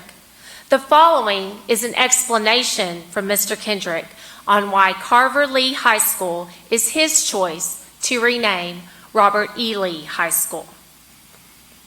The renaming of Robert E. Lee High School has presented the community and the committee with an opportunity to find a benign and pliable solution to compromise the existence of George Washington Carver High School and Lee High School. Both entities have a rich past filled with accolade and success. The intent of placing both names in conjunction comes as an attempt to join both legacies into one. When Carver closed as a segregated school in 1968, students migrated to both Lee and Midland High School, inexorably joining the legacies into both campuses. Over time, the proud legacy of Carver High dissipated with only a few token reminders. Now is the opportunity to remember permanently the forgotten yet rich legacy of Carver High with the rich legacy of Lee High School. The committee recommends that the current Lee student body determine the mascot if Carver Lee High School is selected by the Board of Trustees. The two mascots to be given to the student body are Rebels and Hornets. The Rebel mascot is to be depicted as a Revolutionary War-era patriot with no Confederate ties. There were 9 votes for Rebels and 8 votes for Hornets. The recommendation from the committee for the school color combination for Carver Lee High School is maroon and white, for which there were 12 votes. The second place color combination is blue and gold with 7 votes. Tall City High School is the second place name from the Citizens Renaming Committee. It received 9 votes from members Todd Brown, Meridell Fryer, Bo Garza, Shirley Howard, Stacy Martinez, John Norman, Rachel Stone, Valerie Tinker, and Monica Tucker. The following is a narrative prepared by those 9 members of the committee explaining why Tall City High School is their selection. Since schools are often named for a distinctive characteristic of the region or city in which they are located, Tall City High School is an excellent choice for renaming Lee High School. Although Midland has many distinctions, for almost a century since the building of the 22-story Wilco Building in 1958, its skyline has boasted a cluster of the tallest buildings along US 80 I-20 between Fort Worth and El Paso. Anyone who has driven into this town is struck by the distinguished skyline that majestically towers over our desert community. Generations of children traveling toward Midland from any direction have vied to be the first in the car to spot the emerging spires of the city on the horizon. In a very literal sense, Midland is the tall city. However, the tall city imagery is not just about a cluster of tall buildings marking our city. The tall city represents the character of her people. To stand tall as a community requires a population who perform in a brave, proud, or unyielding manner, without retreating from confrontation, danger, or adversity. This is Midland. The tall city is symbolic of the tall dreams that built and continue to build Midland. It speaks to the courage and determination of early ranchers and farmers who settled in this dry county. It speaks to the perseverance of early wildcatters who sought the black gold of oil hidden beneath its soil. It speaks to the visions of small businesses, independent oil men, major industries, politicians, and space explorers who have seen and continue to see the strength of our city and helped to build it. Midland was born of the rugged independence and resilience that characterizes the unforgiving climate of the western desert. Additionally, the name Tall City High School can create a spirit of unity within our community and draw attention to the uniqueness of our city. This name embodies the pride and distinction of the school and the community. It signifies the energy and work ethic of the students and our citizens.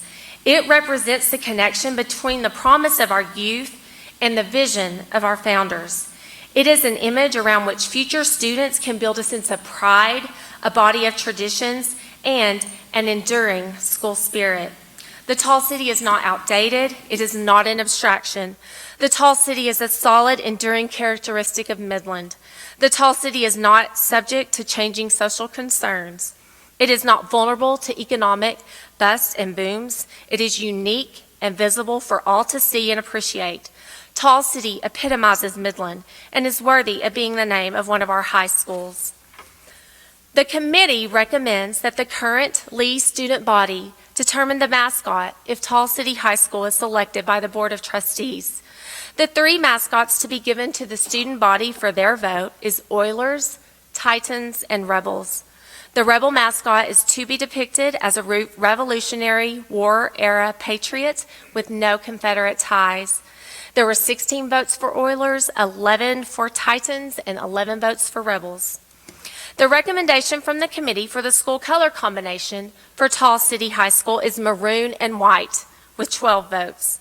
The second place color combination is light blue and red with 4 votes, and the third place color combination is blue and gold with 2 votes.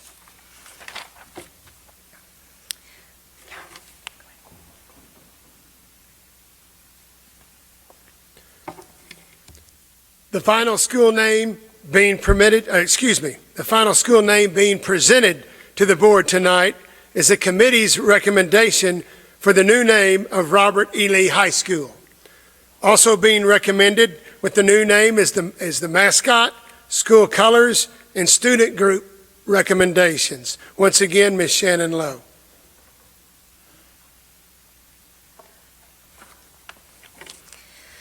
Legacy of Equality and Excellence High School is the recommendation from the Citizens Renaming Committee with 12 votes. The 12 members voting for the name are Ashley Boren, Ellen Boyd, Blake Felt, Sarah Hale, Shannon Lowe, Frank Maldonado, Italia Salazar, Jennifer Seibert, Josh Sperry, Roderick Strambler, Steve Subia, and Mykylin Young. The following is an explanation from these 12 members on why the Legacy of Equality and Excellence High School is their choice. Legacy of Equality and Excellence High School is a name that includes words that have been repeated over and over throughout our discussions of renaming Robert E. Lee High School. The legacy and reputation of Lee High is recognized nationwide. Students look forward to attending Lee, and families purposely move into the Lee attendance zone in order to be part of its notoriety. The history of Lee High School is rooted in unrelenting determination, diligent work, and success by those who have come before us. Not only does Lee derive its strong legacy from the current school established in 1961, but also from the indisputable achievements of those who attended George Washington Carver High School.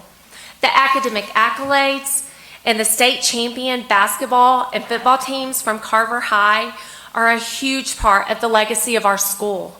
Without the contributions of Carver, Lee would not be what it is today.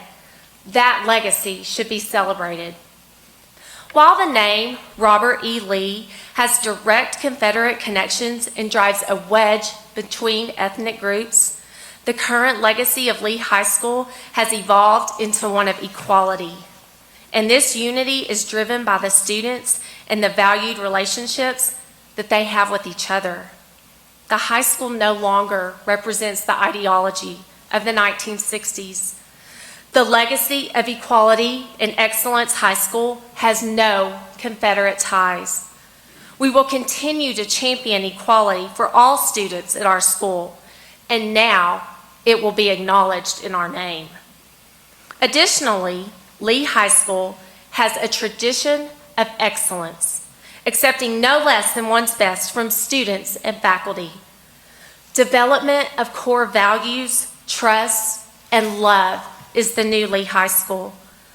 The legacy of Equality and Excellence High School represents a compromise and honors the overwhelming community and student desire to preserve the brand of Midland Lee, to preserve its legacy, and to avoid the expensive rebranding.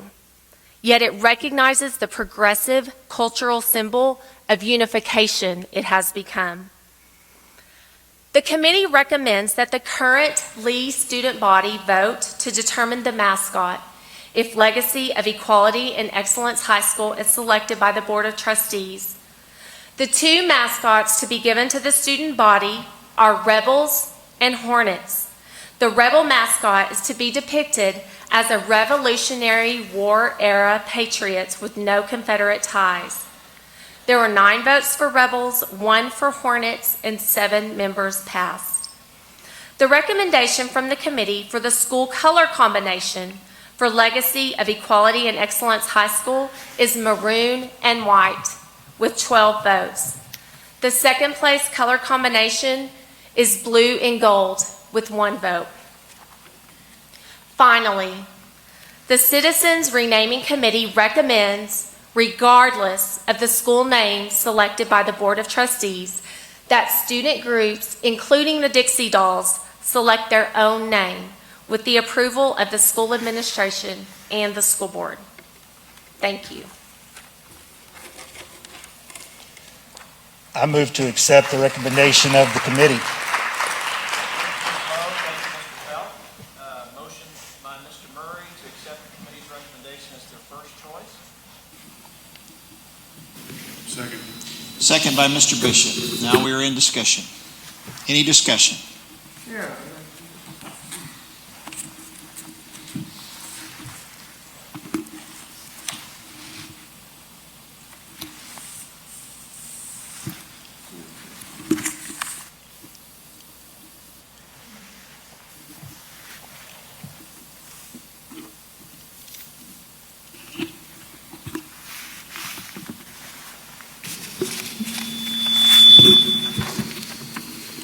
Mr. Davis, while he looks, can I ask a qualifying question? During the discussion portion, can we ask the co-chairs questions as a part of our discussion? Sure. Okay. Be ready for questions, Co-Chairman.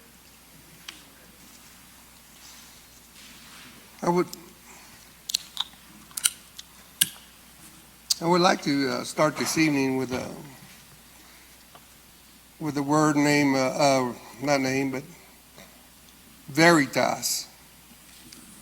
It's a Latin word meaning truth, and it's what I would like to talk about tonight. The name Robert E. Lee, given to a high school in the 60s, did not turn out to be a great integrated school as thought to be. I have heard about how great the history and accomplishments there was at Robert E. Lee High School via email, via speaking to people in town. What was not mentioned in the conversation about the great accomplishments is about the failure that occurred during the history of Robert E. Lee High School. I've been on the board now for 4 years and received emails early on from different people and some conversations about the racist name and what it stood for. So let's continue to talk about veritas, truth. I will read a quote from the Declaration of Independence.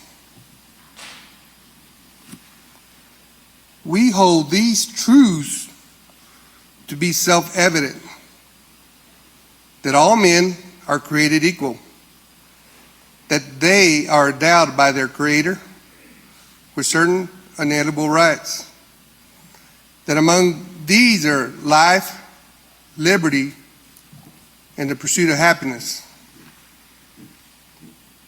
That to secure these rights, governments are instituted among men, deriving their just powers of consent of the governed, that whenever any form of government becomes destructive of these ends, it is a right of the people to alter or to abolish it and to institute government, laying its foundation on such principles and organizing in its powers in such form as to them shall seem most likely to affect the safety and happiness.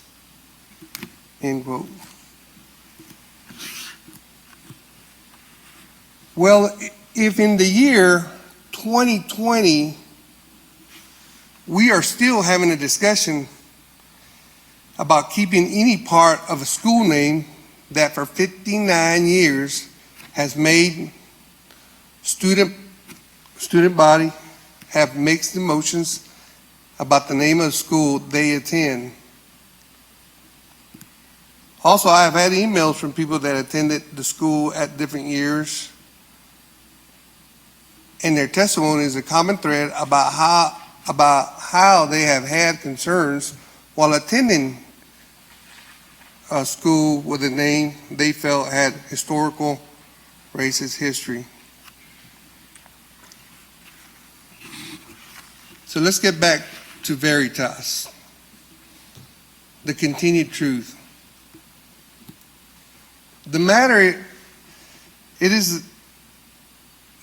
is that pursuit of happiness is in the first words of the second paragraph of the Declaration of Independence.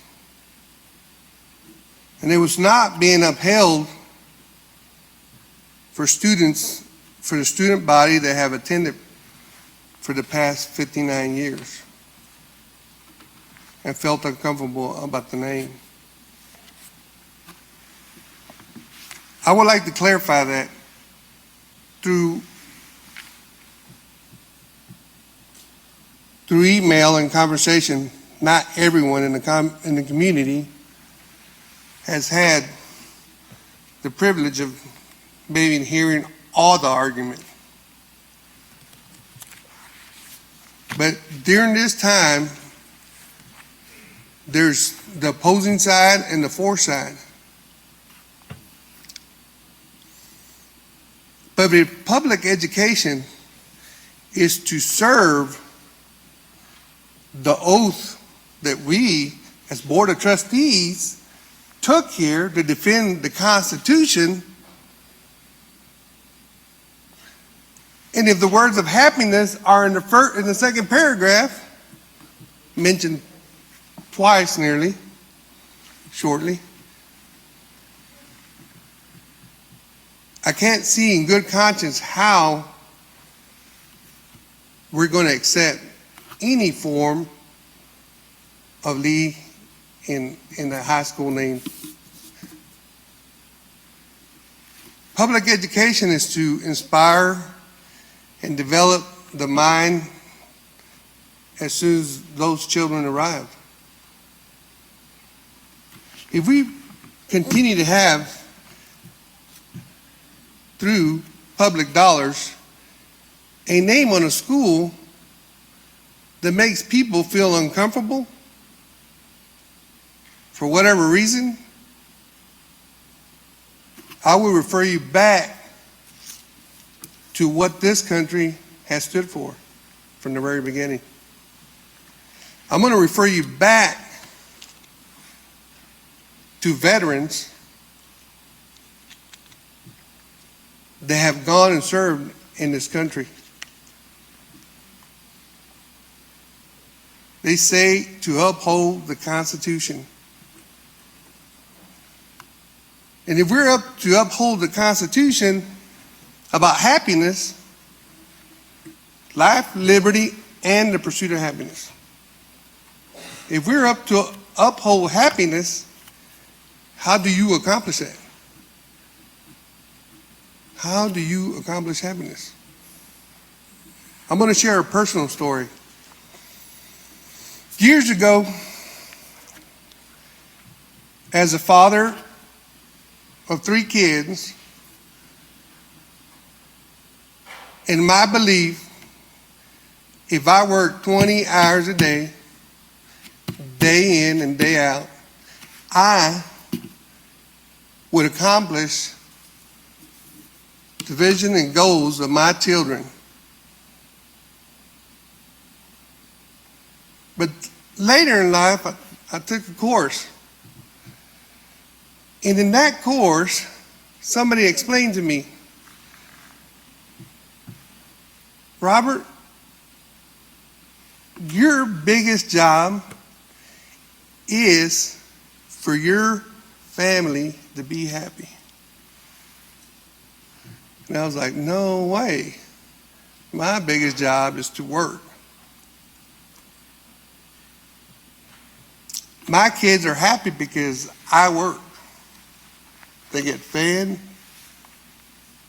There's a vehicle to drive. There's a roof over their heads. And to the insistence of the person, he says, no. He says, if you give them everything and they're not happy, it's your fault. It's your job to make your kids happy. If you gave them everything and they're not happy, that's your fault. If you have nothing to give, it's still your job to keep them happy.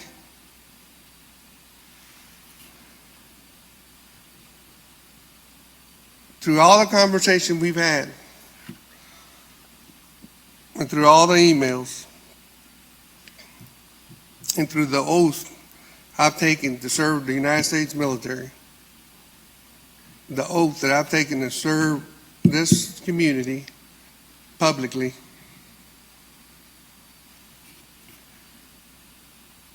the word of happiness is at the top of the list. Because if students are being provided an education and they're unhappy, your outcome, our outcome, is not good.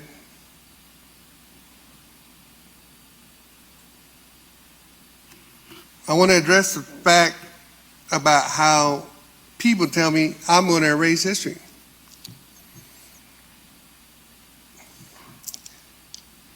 I actually thought I was going to Google that to see what kind of silly answer I would get out of the Google. But what history can you imagine that I will erase?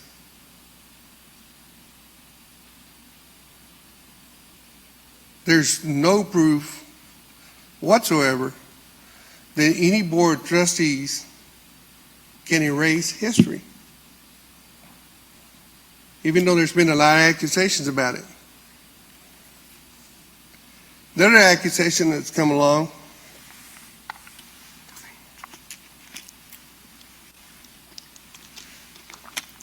is that I am part of some group, that some group has me cornered, that some group in town is driving me to make a decision.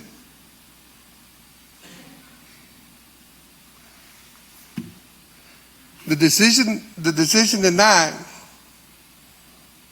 to vote, which won't be for Lee, for the first choice. What's driving me to vote, I'll refer you back to the Declaration of Independence. Because we as a country have agreed to form a government. This is a government. We were elected to make the decisions. When we were appointed, at that appointment, I don't remember, not my appointment or none of the other board of trustees' appointment, saying that at any point in time, any decision that was not favorable, you were to shun it, move it down the road, put it under the carpet, and let's just forget about it. I don't remember that, don't recall that. So I want to recall that. I want to clarify that I, Robert Marquez, I belong to no group. I belong to the group that talks about the Declaration of Independence and the happiness. So, do I understand there's going to be partial people that are unhappy? and then there's going to be another group that's unhappy. I understand that. And that part troubles me a lot because I think of Midland as a family, a whole family. And if you've ever been in a large family, you know that there can be problems.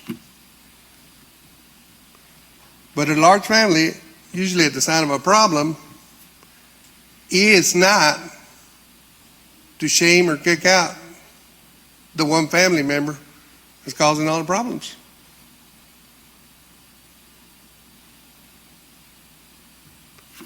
To me, keeping any form of Lee would not, it's not only addressing the previous history or issue, it's just adding to the future. And there is no race, person, gender. It could be any student in there that doesn't agree with the fact that of all the names to pick, we'd pick a name again to continue the divide between students. People focus, they say, no, focus on academics. Don't focus on spending money. Man, if there was no money ever spent on any cause, well, we'd probably be England because nobody would ever fight for anything. Nobody would ever give in their life, let alone money, to change the system.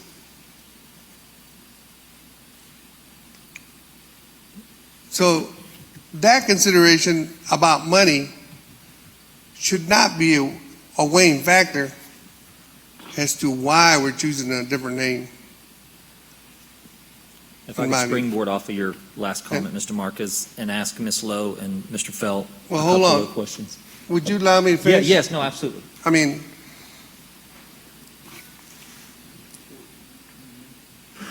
so I would like to thank the community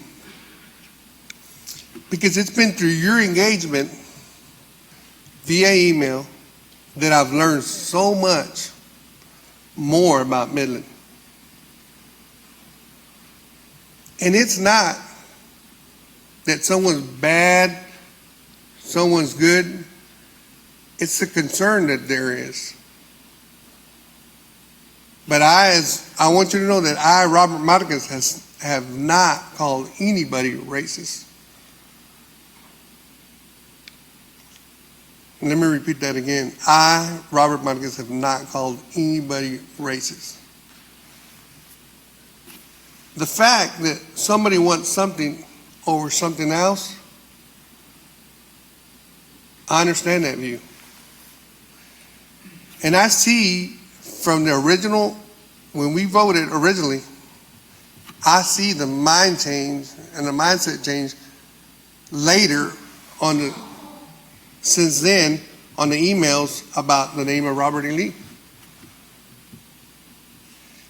I've heard the conversations about, hey, okay, I was never associated to Robert E. Lee.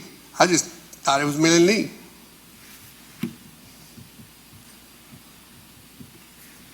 The fact that people nearly went all the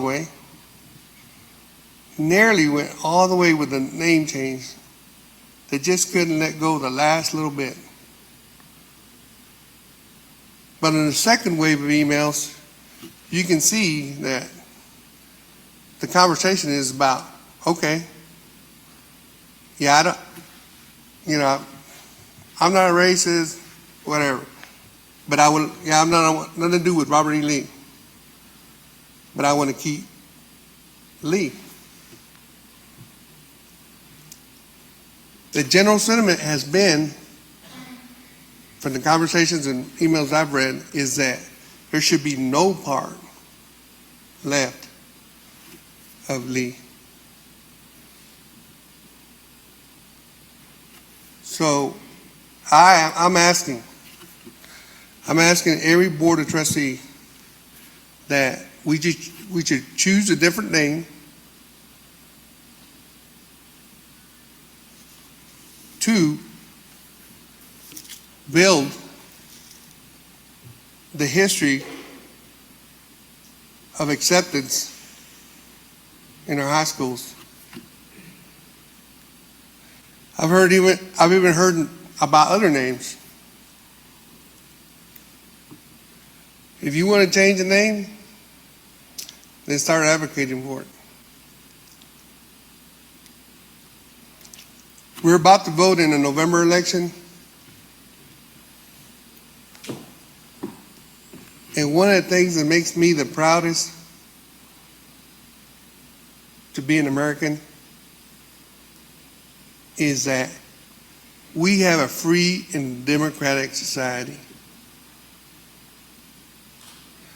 Come November 3rd, there's going to be potentially half the people jumping up and down and half the people not. Who knows what that outcome is?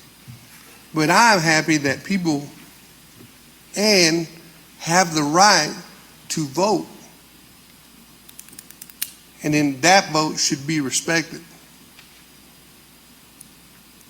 as it has been since the forming of this country. So to end,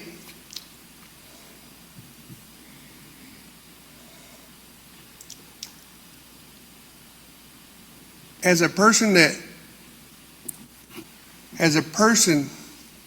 who lived segregation, as a Hispanic person that has endured discrimination, I can personally account that adding a name that's just going to continue to add division is hurtful now and in the future.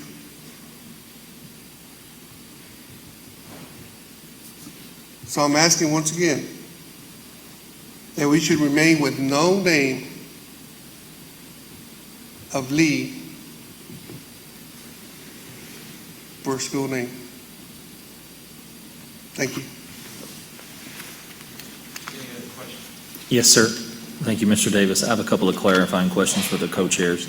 Yes, sir. Do you appreciate y'all's work, appreciate the committee's work, thankless job. I acknowledge that. You listed the three, which I appreciate. You remember off the top of your head what else made the top five? I will try. Top five obviously was Legacy of Equality and Excellence High School. Mm-hmm. One was Midland Lee High School. The other one was another acronym that I cannot recall. Okay.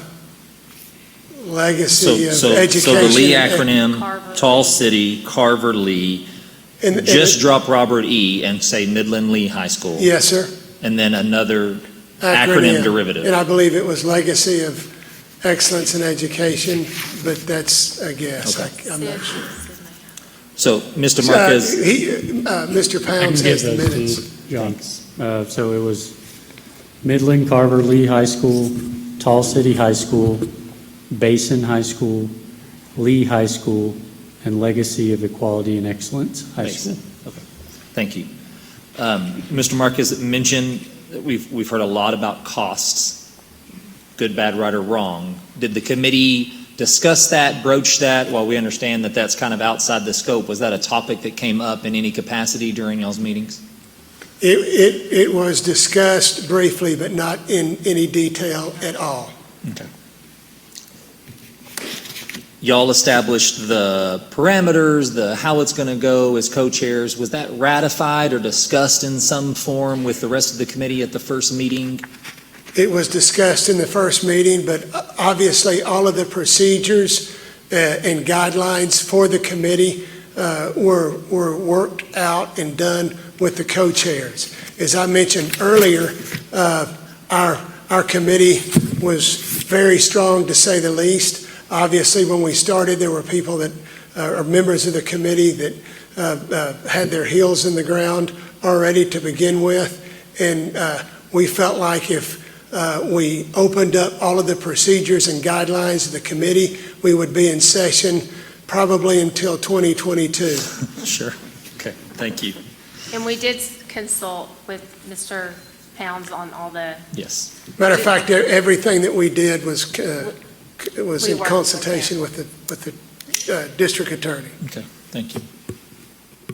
Call the question, Mr. President. I have a comment.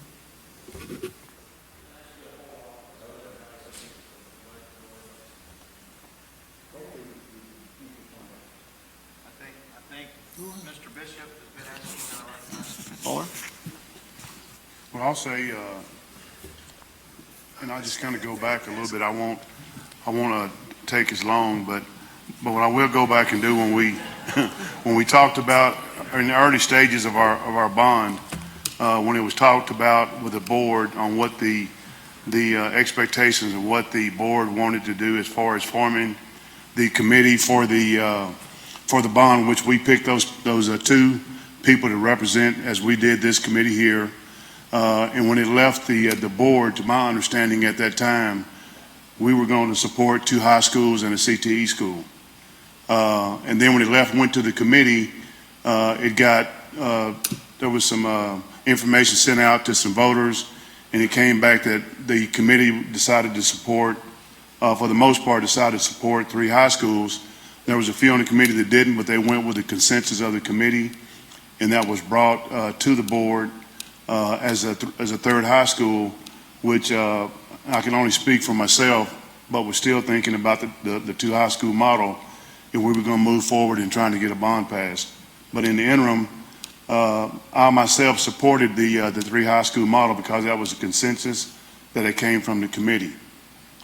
And I still stand the same now. We as a board, or I as a board member, ask and visit with 2 people to sit on this committee for the renaming committee, and I appreciate the time that all of you spent on this committee and trying to come up with a name that would be we felt like it would be suitable for the community. But it's very apparent that any name that's picked, everyone's not going to be happy, and I understand that, and I can live with that. But when we ask people to take their time, not being paid, away from their families, to come up with a name that is a consensus of the committee to bring to the board as we did in the bond, and then we turn around and say we're not going to support that, to me it's frustrating. I can only speak for myself. But in the interim, I did visit with some students from Lee High School, and they wasn't all football players or all volleyball players.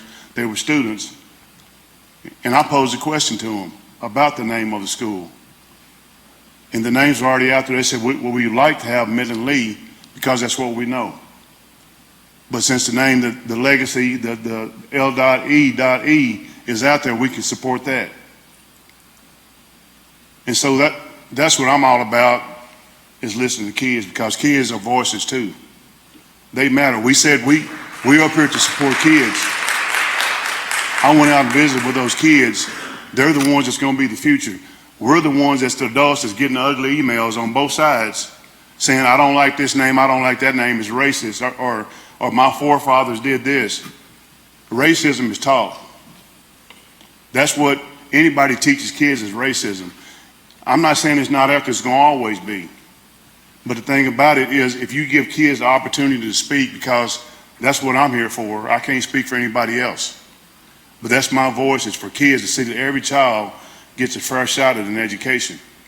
And that's what I'm about. And then going on, as far as keeping and erasing the name, or is everyone going to be happy? No, they're not. Like I said, I talked to kids and got their opinions based off all the emails I got from both sides on what we should do. I'm going to listen to kids too, because they're old enough. We want them to go to service at 18 years old and fight for our country, but we won't let them have a voice. I don't think that's right, because it's taught to them. And I'm going to be a voice for kids from now until the time that my life expires, I'm always be that voice. And one of the things I'll say in closing is swallowing your pride doesn't give you indigestion. So stand up for who you are and not let people dictate us as a board, or I as a board member. Nobody's going to tell me how I need to vote when I know I'm a voice for kids. And that's what I stand for. Thank you.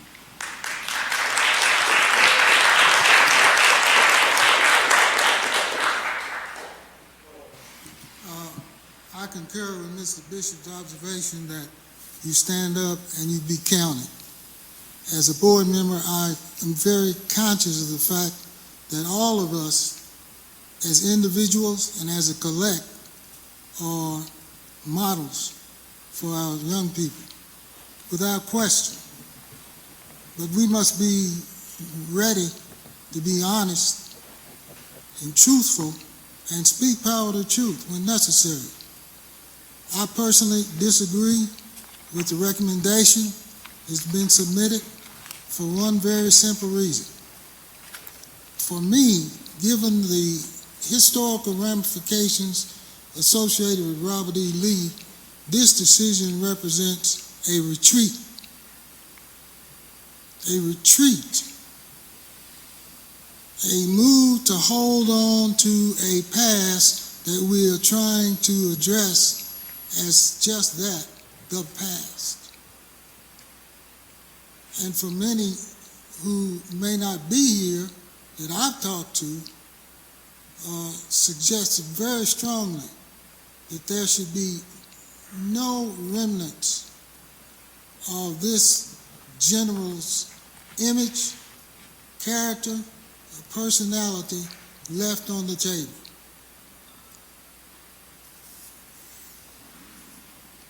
I appreciate the effort of the committee and what you've done insofar as what we ask you to do as a board via the policy of our district.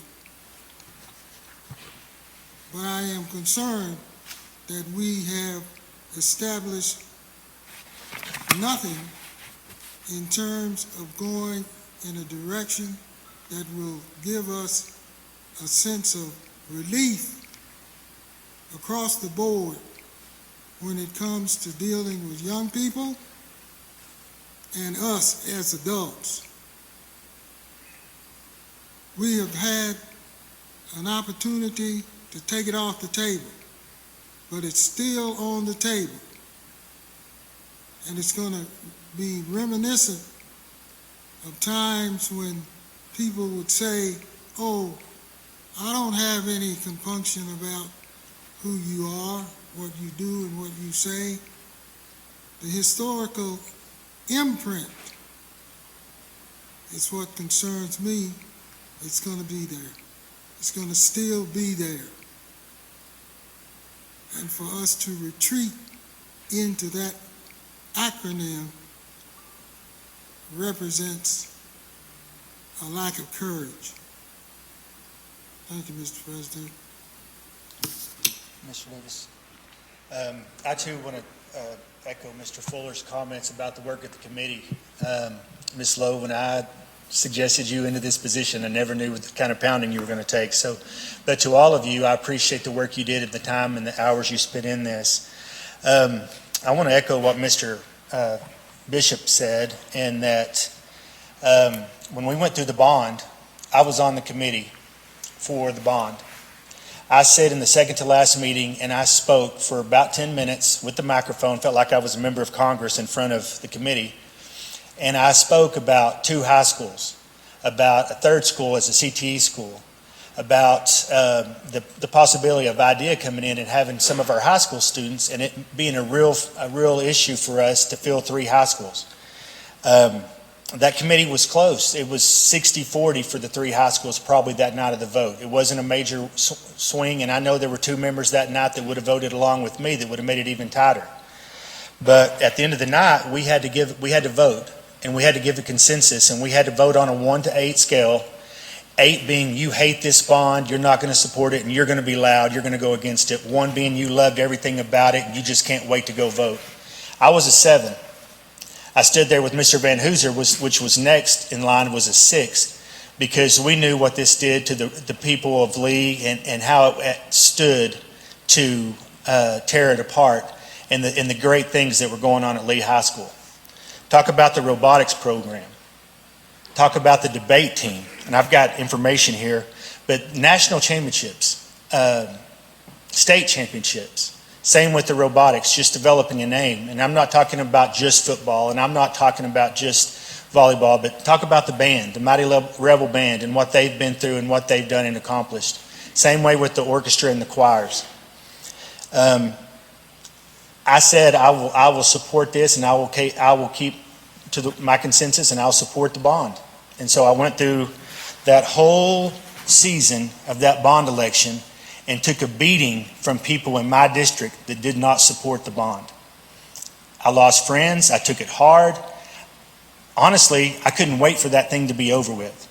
It was that bad, and we needed to start over and do it right, something that the community would support. So at the end of the day, I'm glad we finished where we did, and we didn't even have the idea of knowing what the pandemic was bringing to us and what it would cost our taxpayers at the time to have that. But I felt that was my integrity.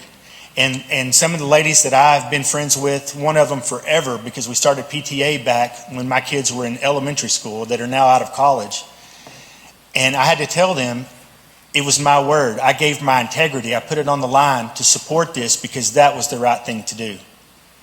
Now we come up here and we have a committee, and the committee has gone through the process. They've come through a recommendation, and much to the same results, they were 60-40 or 60, I don't know what the percentage, 12-9 to 1.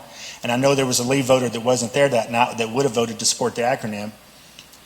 But we're in the same situation. So let's talk about truth, okay, since that's been brought up tonight. You can go on the Lee campus right now, and I've been a part of that locker room for football for the last 8 years. You will not see racism in that locker room. You will see brothers and friends that love each other, that would go through thick and thin to make things happen on that football team. There's not racism. It's not an issue. We created racism. Those guys have a common cause, and it's just brotherhood. Okay, I want to go to the student polls. We have a poll that just went out in the last day that has about 66% of students that would support the acronym. Tall City was way down the list. Carver was way down the list. Legacy High School got the second most votes, and that's a running tab, so that's going to keep going, but it just started. CBS poll that was mentioned earlier tonight, 95%. When McAllen Young went to all the athletes in Midland High School, or Lee High School, Lee Freshman School, Abel, Alamo, it was over 80%, and maybe 85% wanted to keep Midland Lee. Not an acronym, they wanted to keep Midland Lee. I sat in a doctor's office last Friday waiting for an allergy appointment. Had my Lee shirt on, it was game day, I was getting ready to go to the Lee game that night. Three different ladies, I have no idea, never seen them before, said, "You support Lee?" And I said, "Yes, ma'am. My kids all graduated from there, and it means something to my family. It's important. We're all about it. My kids are graduated, but we still go to every game." They said, "Well, we will support you 100%. I hadn't even mentioned I was a school board member yet. "We support you 100% because we think what's going on with Lee High School is wrong. What we've taken as adults and came in and created a problem." Knocking on a door yesterday, asking a person to put a sign up in his yard. Don't know the guy, not in my district. Introduced myself as Brian Murray, asked to tell him I was running for District 7. He told me, "You absolutely can put a sign in my yard because I like the way you vote and the way you stood up for our city and our school." Today, at the Midland County Republicans meeting that we were asked to speak at, two ladies came to me afterwards and told me they would not support MISD any further in a bond because of what we're doing, not just with the name change, but also with the way the golf course was purchased. And I did remind them that I voted no on both of those issues. we went on to talk, and they expressed some things that I won't say here publicly today about the leadership of the board, but they're not happy. And Mr. Marquez also referred to freedom to act and to go out and cast your vote. Well, that's what this committee did. They went and they put in the time, they went through the details, and they put in a vote. And I think that would be unfair for not only them, but for the rest of our community that stands to support what they are. And the community's been overwhelming. I have had some negative emails for the name change, negative to me because I voted against. But I've had an overwhelming support of people that were for keeping Lee or keeping the acronym. And to close, I think it's a complete and utter disregard for your integrity if we formed a committee, we did it strictly by school district policy, they followed every rule to the letter of the law, they were even advised on what could be used and what couldn't be used, and I have that email here, I won't read it now, but an acronym was absolutely a choice that was given to them that could be used, and for us, that email was dated September 2nd, for us to come out on an email, on a MRT article on October 11th and say that's no longer an option is ridiculous. It's not fair, and it's way after the board committee finished their work and had no way to change anything about it, so it totally disregards the work of the committee. So again, guys, I want to say thank you to you. I know it was not hard work, and you don't all agree with me, and I don't all agree with you, but that's why democracy works, is because we get a voice and we have a say when it comes time to vote, and I appreciate you. I'd like to.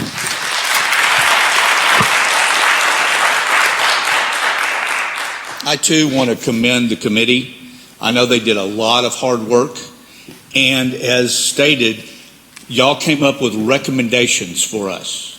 It was not that you were going to be the ultimate charge. This body, the Midland ISD Board of Trustees, is the body that makes that decision. While I commend the fact that y'all worked hard and had all sorts of stuff, we ask you to come up with a name change for Lee. It's not fair to this community, and when we do, if what I think hopefully will happen is that we do change the name totally, and there's not an acronym and it's a totally different name, they're still going to have a football team, a robotics team, a volleyball team, and everything else. And at the same time, they can remember what happened in the past. So I too am not going to support the Lee acronym.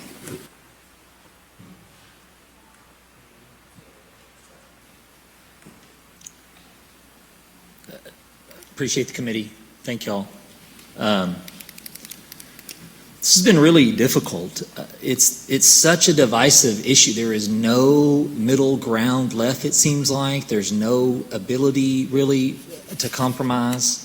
I was reminded of Churchill that said, "A nation that forgets its past has no future." And I am not interested in any way, shape, or form of deleting history. I don't think that that's what happened when they changed Carver in 60, and I don't think that when Robert E. Lee High School's name is changed that we're in any way, shape, or form deleting the accomplishments of the students, the athletes, the faculty, everyone that has been there. The students and the teachers and the parents make Midland Lee great. Lee didn't make them great, and I still believe that students will do great things in our community. But I am conflicted.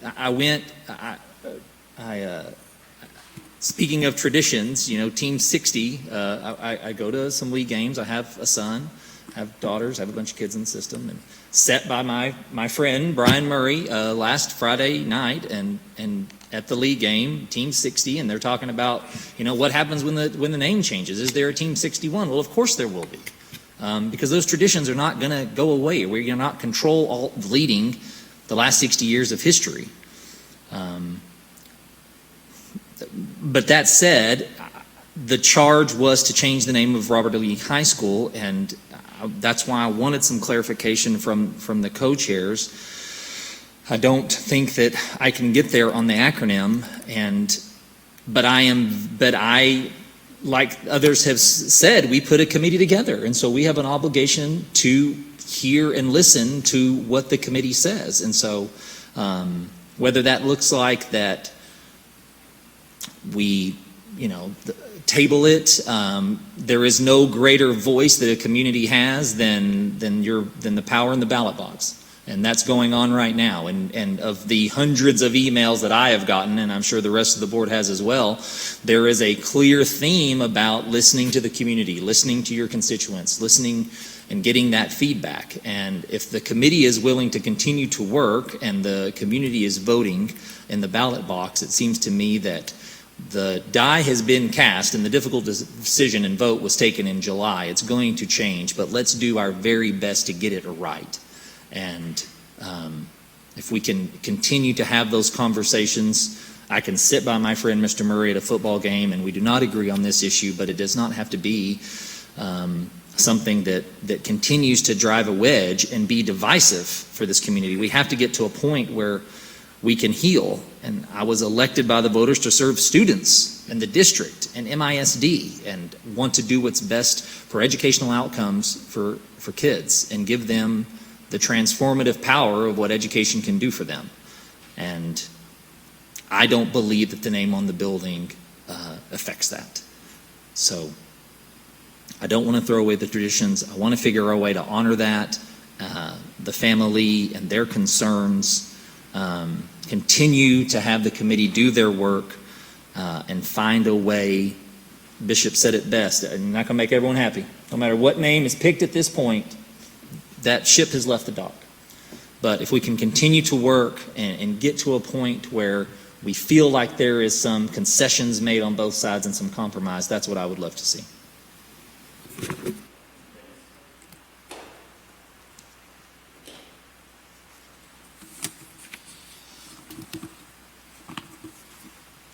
On July 27, 2020, the vote to change the name of Robert E. Lee High School and Robert E. Lee Freshman School occurred. I believed it was the right thing to do for all the reasons described in my article published on July 26, 2020. I still do. The question now is, what should the new name be? The committee recommends Legacy of Equality and Excellence. The runner-up choice is Tall City. In my opinion, the difference between those two options is stark, too stark. Initially, I was admittedly open to the possibility of the L.E. acronym option and said so. But after listening to others react to that Lee acronym come out of the committee and praying about it, I'm persuaded that Lee High School does not go far enough in disassociating ourselves from having a public school named to honor a Confederate general who fought for the Southern states' ability to continue the abominable institution of slavery. And, in my opinion, it's too gimmicky. Its proponents dismiss such objections, but there is no doubt they support that option so they can continue to call it Lee High School, not Legacy of Equality and Excellence High School.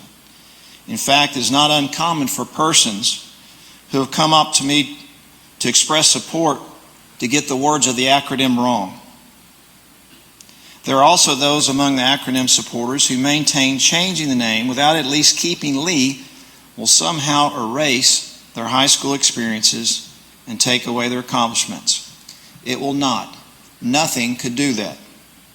Alumni will continue to fondly remember their experiences and proudly boast, as well they should, of their achievements, which continue to be displayed in the school's hallways and on campus for all to see and remember.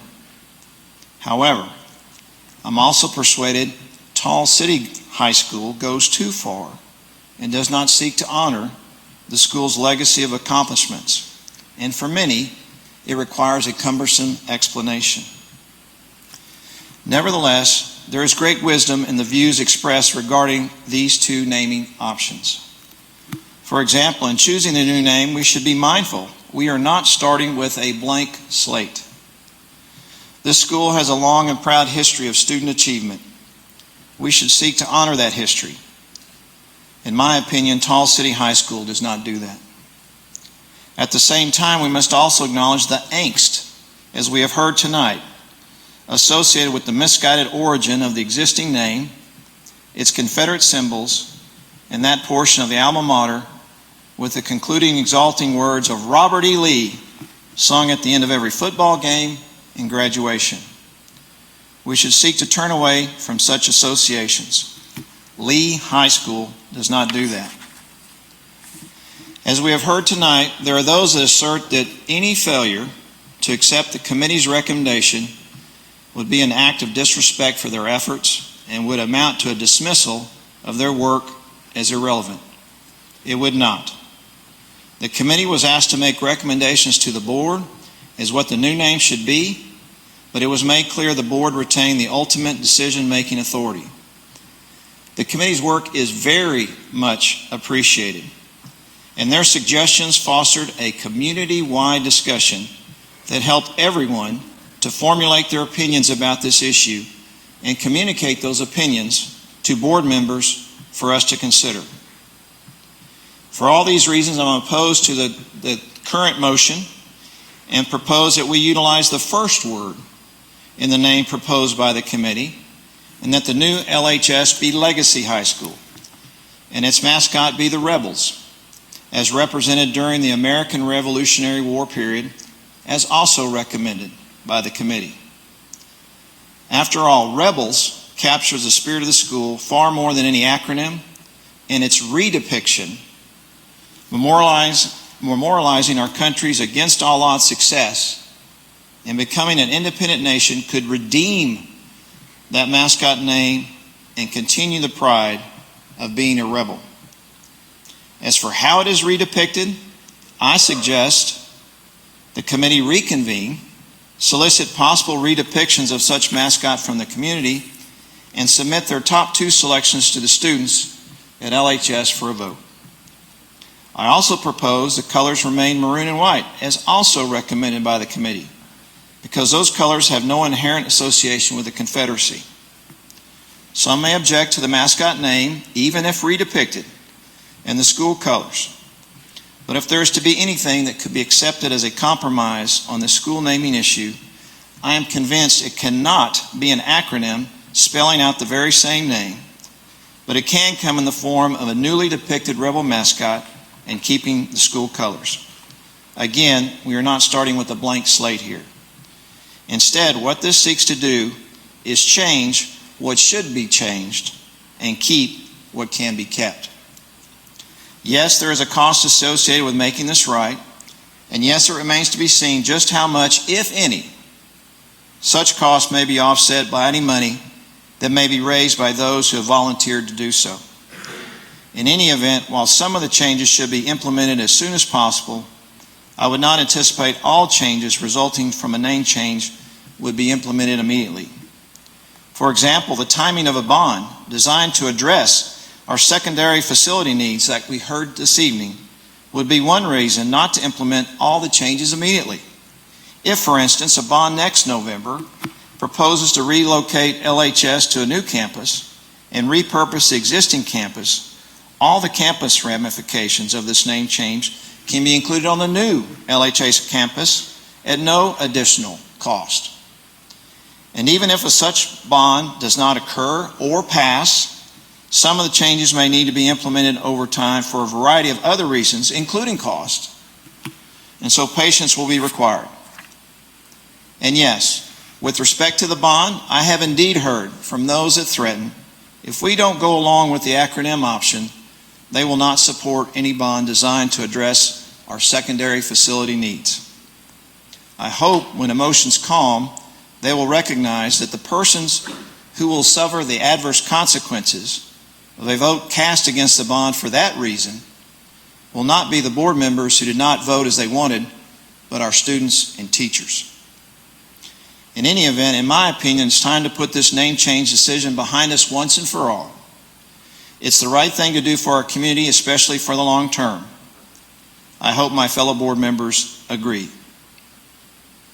As we have heard tonight, there are those that believe my views on this topic do not represent the view of a majority of the residents who reside in District 6 or of this community. Given the number of speakers for the name change and against the Lee acronym this evening, I'm not sure they're correct.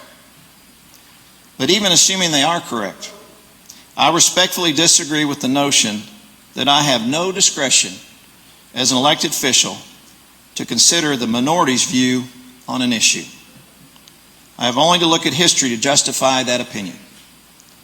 For example, it was elected officials who attended the Texas Secession Convention that voted to secede from the United States of America and adopted a declaration of causes justifying their action by complaining that the Republican Party of the northern states was, one, demonstrating, quote, an unnatural feeling of hostility to southern states' beneficent system of African slavery, end quote. Two, proclaiming, quote, the debasing doctrine of the equality of all men, irrespective of race or color, end quote. And three, they were wrongfully demanding the abolition of Negro slavery and the recognition of the political equality between the white and Negro races, end quote. These elected officials asserted that such views and demands were wrong by the northern states because these elected officials held as undeniable truths that, quote, the African race was rightly regarded as an inferior independent race, and in that condition only could their existence be tolerated, end quote.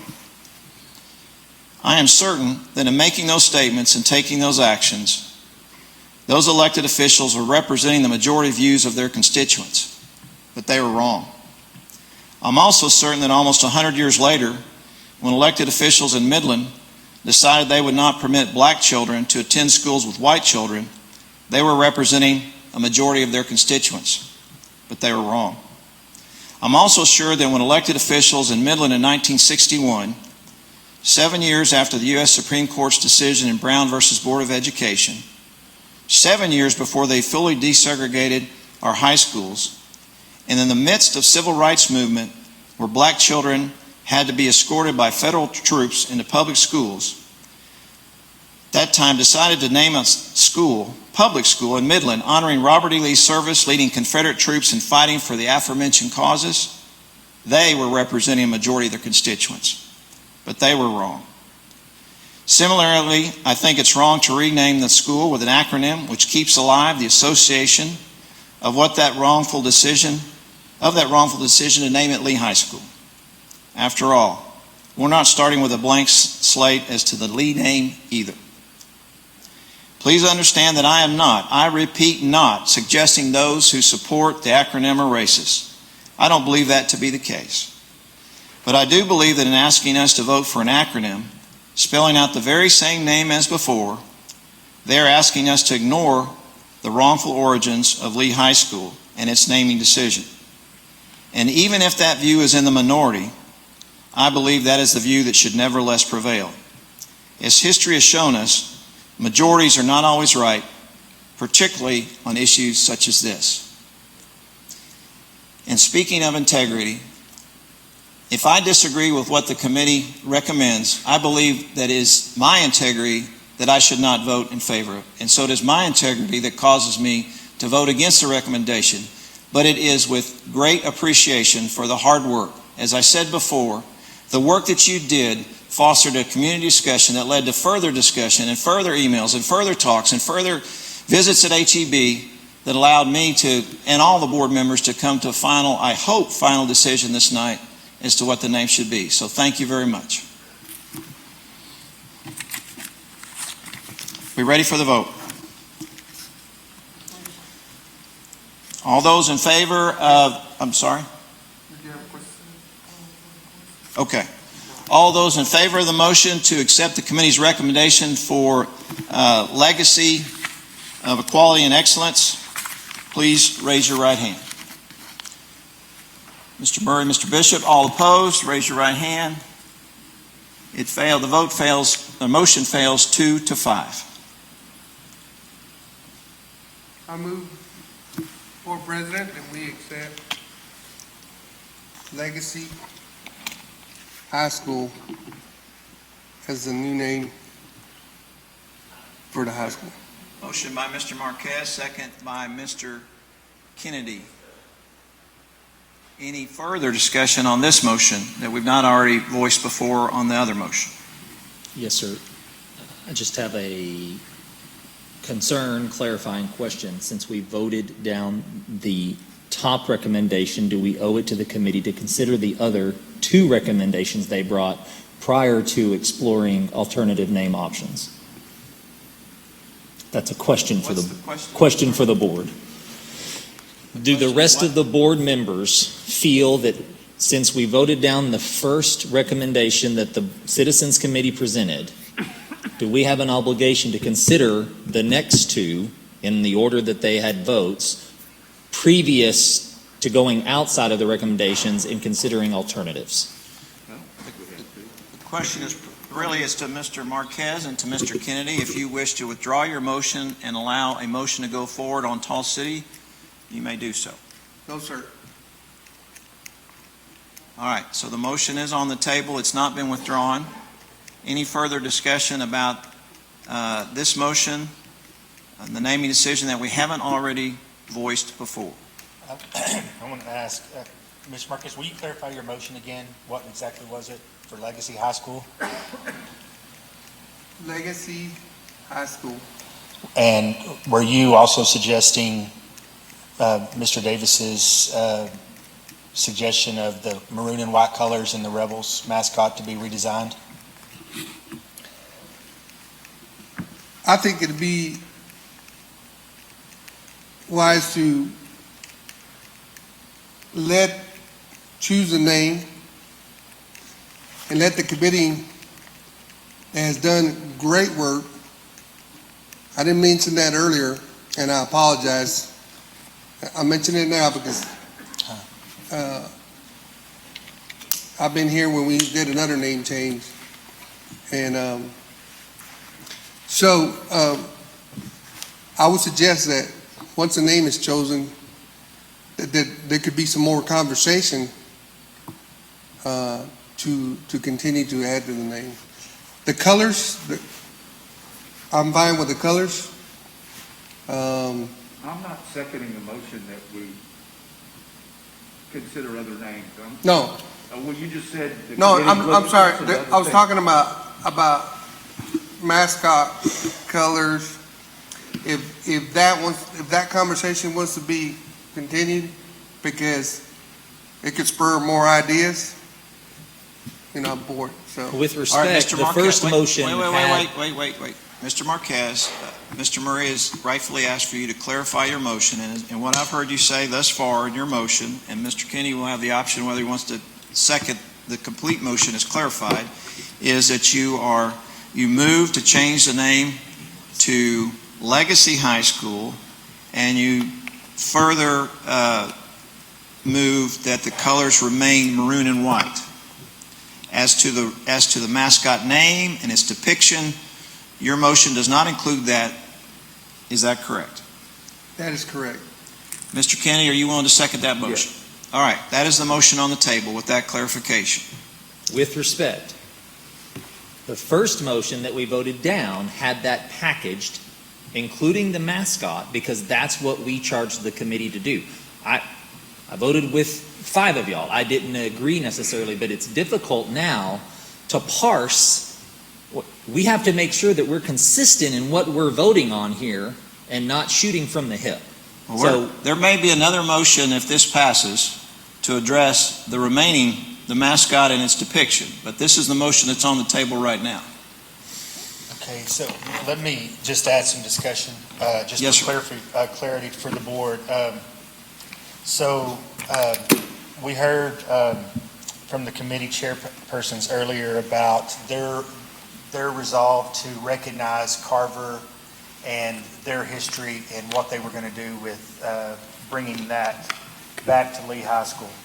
And what I've heard, and I don't know that you said it, but what I've heard is we were talking about putting a sign up next to the Lee sign that depicted all of their state championships, all of their playoff wins, that sort of thing.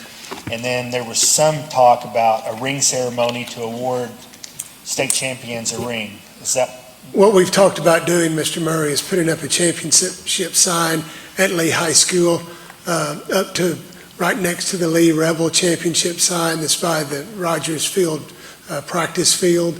We also talked about adding a new trophy case at Lee High School with all of the trophies that have been discarded that Carver won over the years.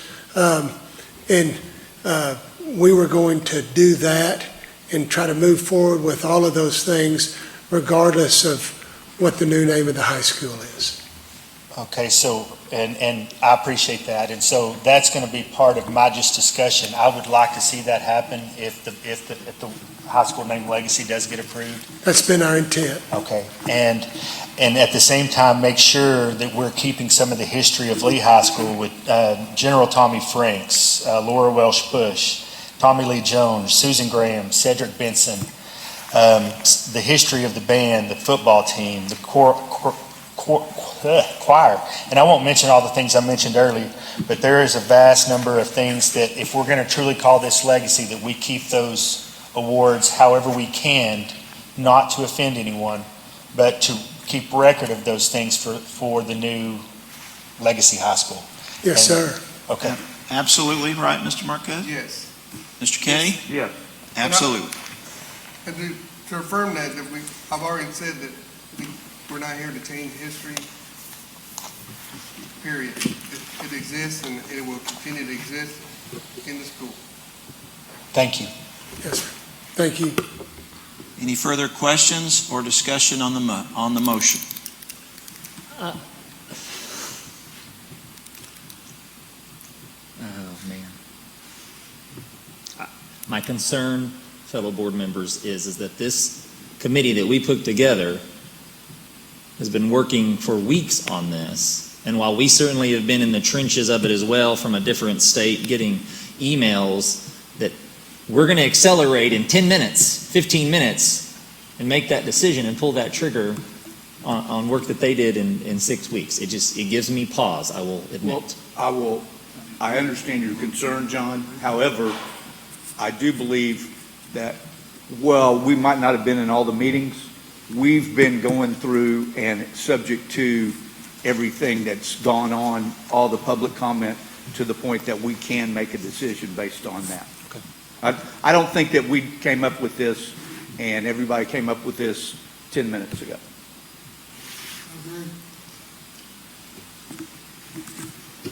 Any further questions, discussion? Are we ready for the vote? The motion is regarding to change the name to Legacy High School and to keep the colors maroon and white. That's what the motion on the table is about. All those in favor of that motion, please raise your right hand. All opposed, same sign. The motion passes 5-2. Okay.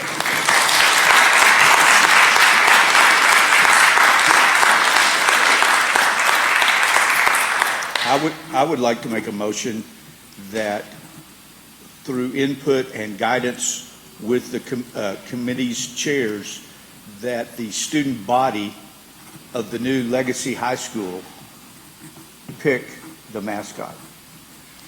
I move that. Do you move that the committee, to the extent they're willing to do so, reconvene, solicit redepictions of the American Revolutionary War period as recommended by the committee, have the committee select their top 2 selections, and then present those top 2 selections to the current LHS students for them to pick the mascot they wish to have? So moved. Okay. And in so moving, you're also moving to keep the Rebels mascot as redepicted that way. I mean, the Rebels is the name of the mascot. The Rebels would be the name, yes. And then everything else. But it would be a depiction of something other than General Lee or whatever the mascot is. Are you specific as to the American Revolutionary War period as recommended by the committee? Yes. Okay. Second. Motion by Mr. Kenny, second by Mr. Murray. Any discussion or questions about that motion? I have a question just in a 30,000-foot view, that there's going to be any number of logistical things when it comes to this type of change. how many of those is and Dr. Dixon chime in, how many of those is purview of the board? How many of those is staff-led, principal-led? You know, you got sophomores, juniors, and seniors at that campus. Do they all get to graduate with Midland Lee on their diploma? I mean, how do we grandfather that in? How do we phase that in? What does that look like? That's not what we're voting on. I know, that's my question, is how much of that is burdened either by staff or... Mr. Board President, I would like, obviously, just to be the clarifying point that as committees, the committees have existed in the past, just like the one for the bond, they did over a year's worth of work, in a sense. I mean, a lot of people did a lot of work on it, and the bond did not pass. The Board of Trustees approved it, sent it to the public. But anyway, I would ask that, since it's been such a sensitive topic, that any changes, I know we're making a motion here, but I know there's other groups within the school that have different representation as to what they are, that we allow the committee and the students time to choose what they seem fit with the ultimate approval of the board. We're just giving some clarity and peace of mind for Rebel Nation and keeping the rebels. I think one thing that I see, Mr. President, is, you know, everything we're talking about now is in the middle of the school year. I think it would be, if a change is going to be made, I think it needs to be at the start of the next school year and phasing things in that way versus doing a knee-jerk reaction right now and just pulling the chains out on everybody and say we're going to change the name now. All right, all good questions. I think what I'd like to do, with the board's permission, is to vote on the Rebels, on the motion that's pending to keep the Rebels as the mascot, to ask the committee to reconvene to those members willing to do so, to solicit redepiction of the Rebel mascot in the American Revolutionary War period, the committee to select their top two and to submit those top two choices to the student body for them to select what they would like the Rebels mascot to be redepicted as, utilizing those guidelines. Once we get past that motion, however, whether it passes or fails, then I think, yes, we can address the implementation or timing of all our votes this evening. And I would think we would need to consult with professionals and not necessarily vote tonight on how the implementation of that. And that was my point. That will be Mr. part of our President. next, I hope, Yes. our discussion after this motion. I want to make sure that Rebels gets done. My question really was about getting the staff involved and letting them, I apologize. Go, Mr. Murray. Sorry. Call for the question. Thank you. Are we ready? Yes. All right, all those in favor of the motion as described, please raise your right hand. All right, we are unanimous on that. Thank you. Now, thank you. All right, now for the questions that have been raised. We need consultation. I really do think before we make a decision that it happens October 20th or July 1st, 2021 or whatever, we need to consult and give the professionals, i.e. our superintendent and the staff, time to digest this and make suggestions to us, because we certainly are not the professionals on that level. Other thoughts? I think one for, as Mr. Kennedy mentioned, because there's a lot at stake as far as what's being changed and when it's being changed, I still think we need to take direction from our athletic department, our band personnel, and I understand those things will be worked through the superintendent down through the cabinet, but I think those, not to say that they wouldn't be, but I think they need to be included in well because they're the ones that's ordering uniforms, band uniforms, whatever else may need to be done as far as if and when buses are purchased and what they have on the side of them and all those things as well should be talked about. Mr. Felt, I could be wrong. Yes, sir. But I thought that Mr. Riddick or perhaps you had made an announcement of what changes might be expected with the name change this school year, if any, athletic-wise or otherwise. Am I wrong about, can you speak to that at all? My understanding that if there was a name change, that it would be done at the end of the school year throughout the summer. That was my understanding. And in regards to athletics, the far majority of the uniforms say Rebels on them, as opposed to Lee.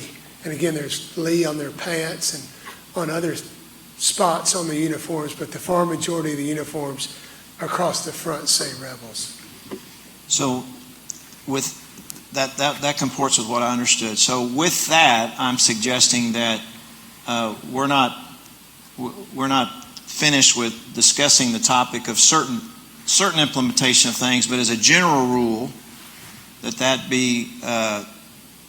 continue to be in effect, that the changes, any changes of uniform and other implementation would be unchanged for this school year, but we can revisit some things like perhaps the name on the front name on the school and some other things that would be symbolic but would not require significant cost or duplication of cost for things that have already expended like uniforms for this school year and otherwise.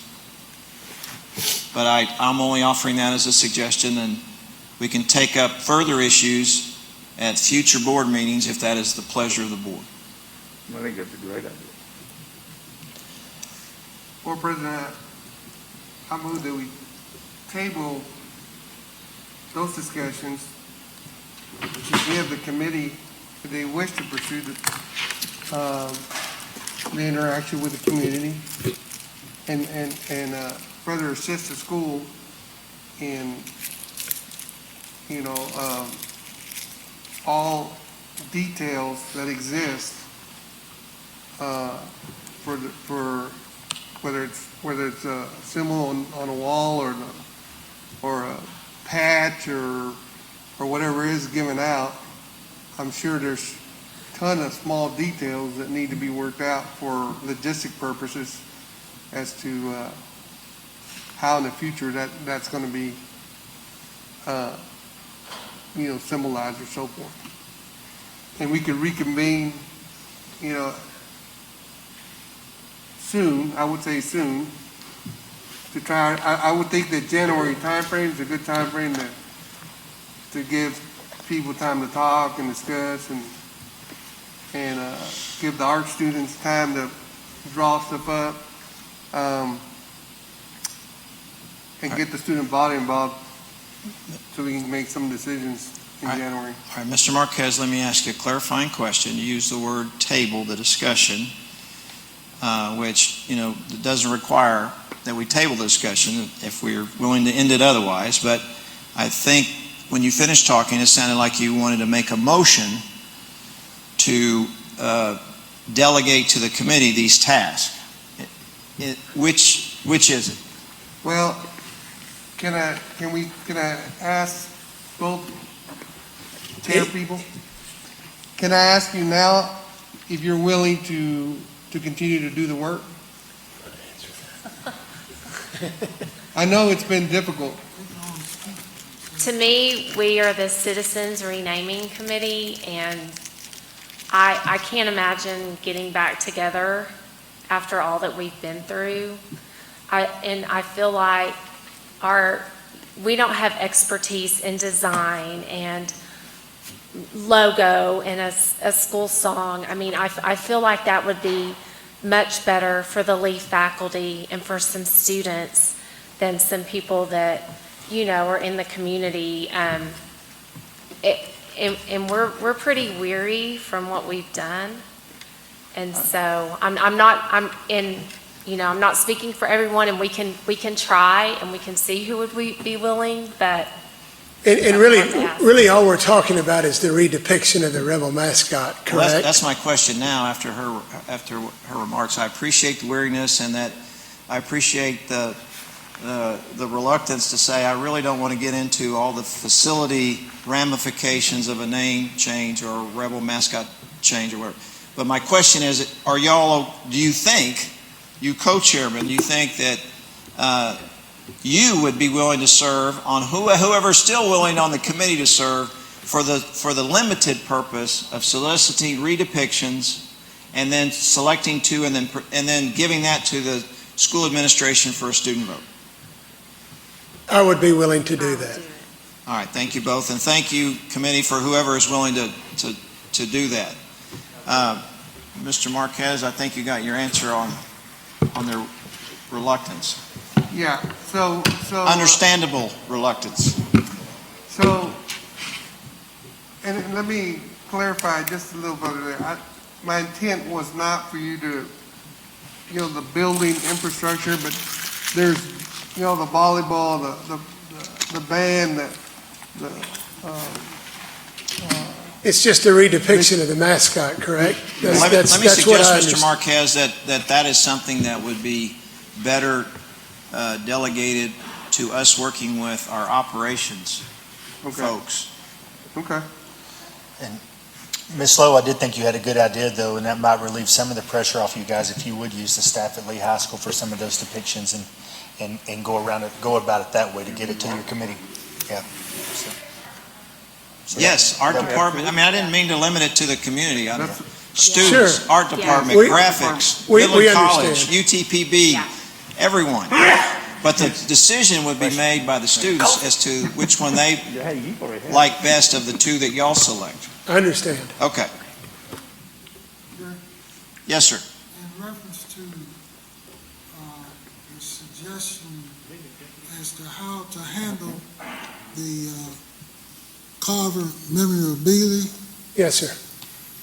I would suggest that you make a concerted effort, and I will assist you in that initiative, to meet with a significant number of Carver alumni and look at the possibility of creating a scenario at Carver that will house that particular information, that historical information. We've got space over there, dead space, that's not being used, that could be easily converted to a Carver High School memorabilia museum, something of that nature. Yes, sir. I think that's very important. And I personally would love to have the opportunity to do that. I will work with you diligently. Thank you. All right, anything further about this agenda item before we go into closed session?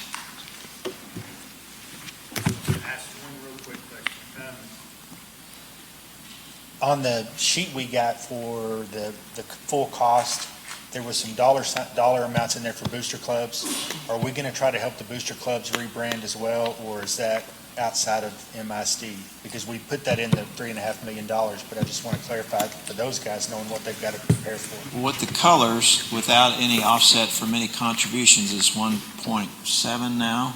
And as far as the booster club is concerned, my general understanding is that it's the district's obligation to provide,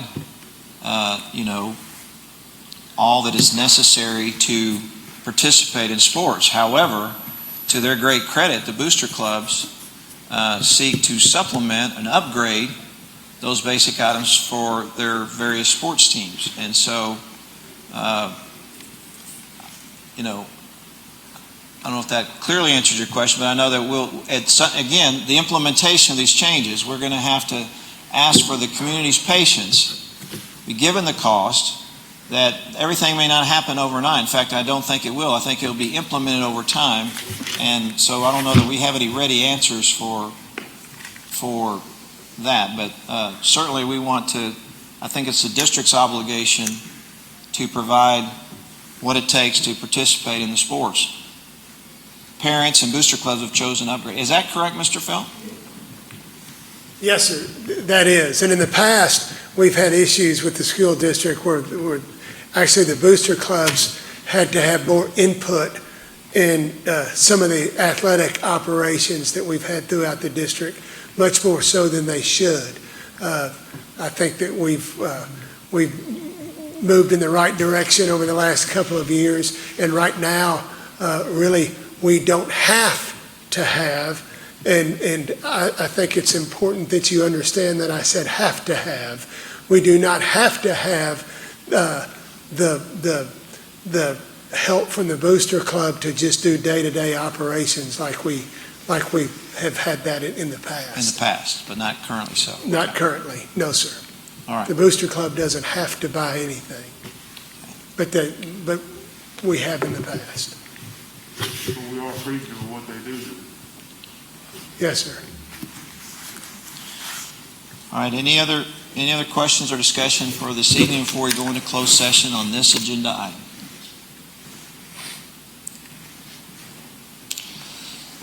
I would just like to make a final remark that just as the COVID has hit us, I would ask that our student body and our educators, that they have patience and grace through this period. So I understand it's a very difficult moment. As a board member, you get the preview of getting a lot of emails from people that are in need, in distress, that something's not going correct for their child. So I want everybody to know that patience and grace would be great during this time. And I have no doubt that that's going to rise to the top. Thank you. Anything further? All right, it's 8:37 p.m. and we will go into closed session in accordance with section 551.071 for the purpose of private consultation with the board's attorney on any and all subjects or matters authorized by law. 551.072 for the purpose of discussing the purchase, exchange, lease, or value of real property. .073 for the purpose of considering a negotiated contract for prospective gift or donation. .074 for the purpose of considering the appointment, employment, evaluation, reassignment, duties, discipline, or dismissal of a public officer or employee. 076 to consider the deployment or specific occasions for implementation of security personnel or devices. .0821 for the purpose of deliberating a matter regarding a public school student if personally identifiable information about the student will necessarily be revealed. .082 for the purpose of considering discipline of a public school child or children to hear a complaint by an employee against another employee if the complaint or charge directly results in a need for a hearing. .083 for the purpose of considering the standards, guidelines, terms, or conditions the board will follow or instruct its representatives to follow in consultation with representatives of employee groups in connection with consultation agreements provided for by Section 13.901 of the Texas Education Code. And finally, .084 for the purpose of excluding witnesses or witness from a hearing during examination of another witness. Thank you all for attending.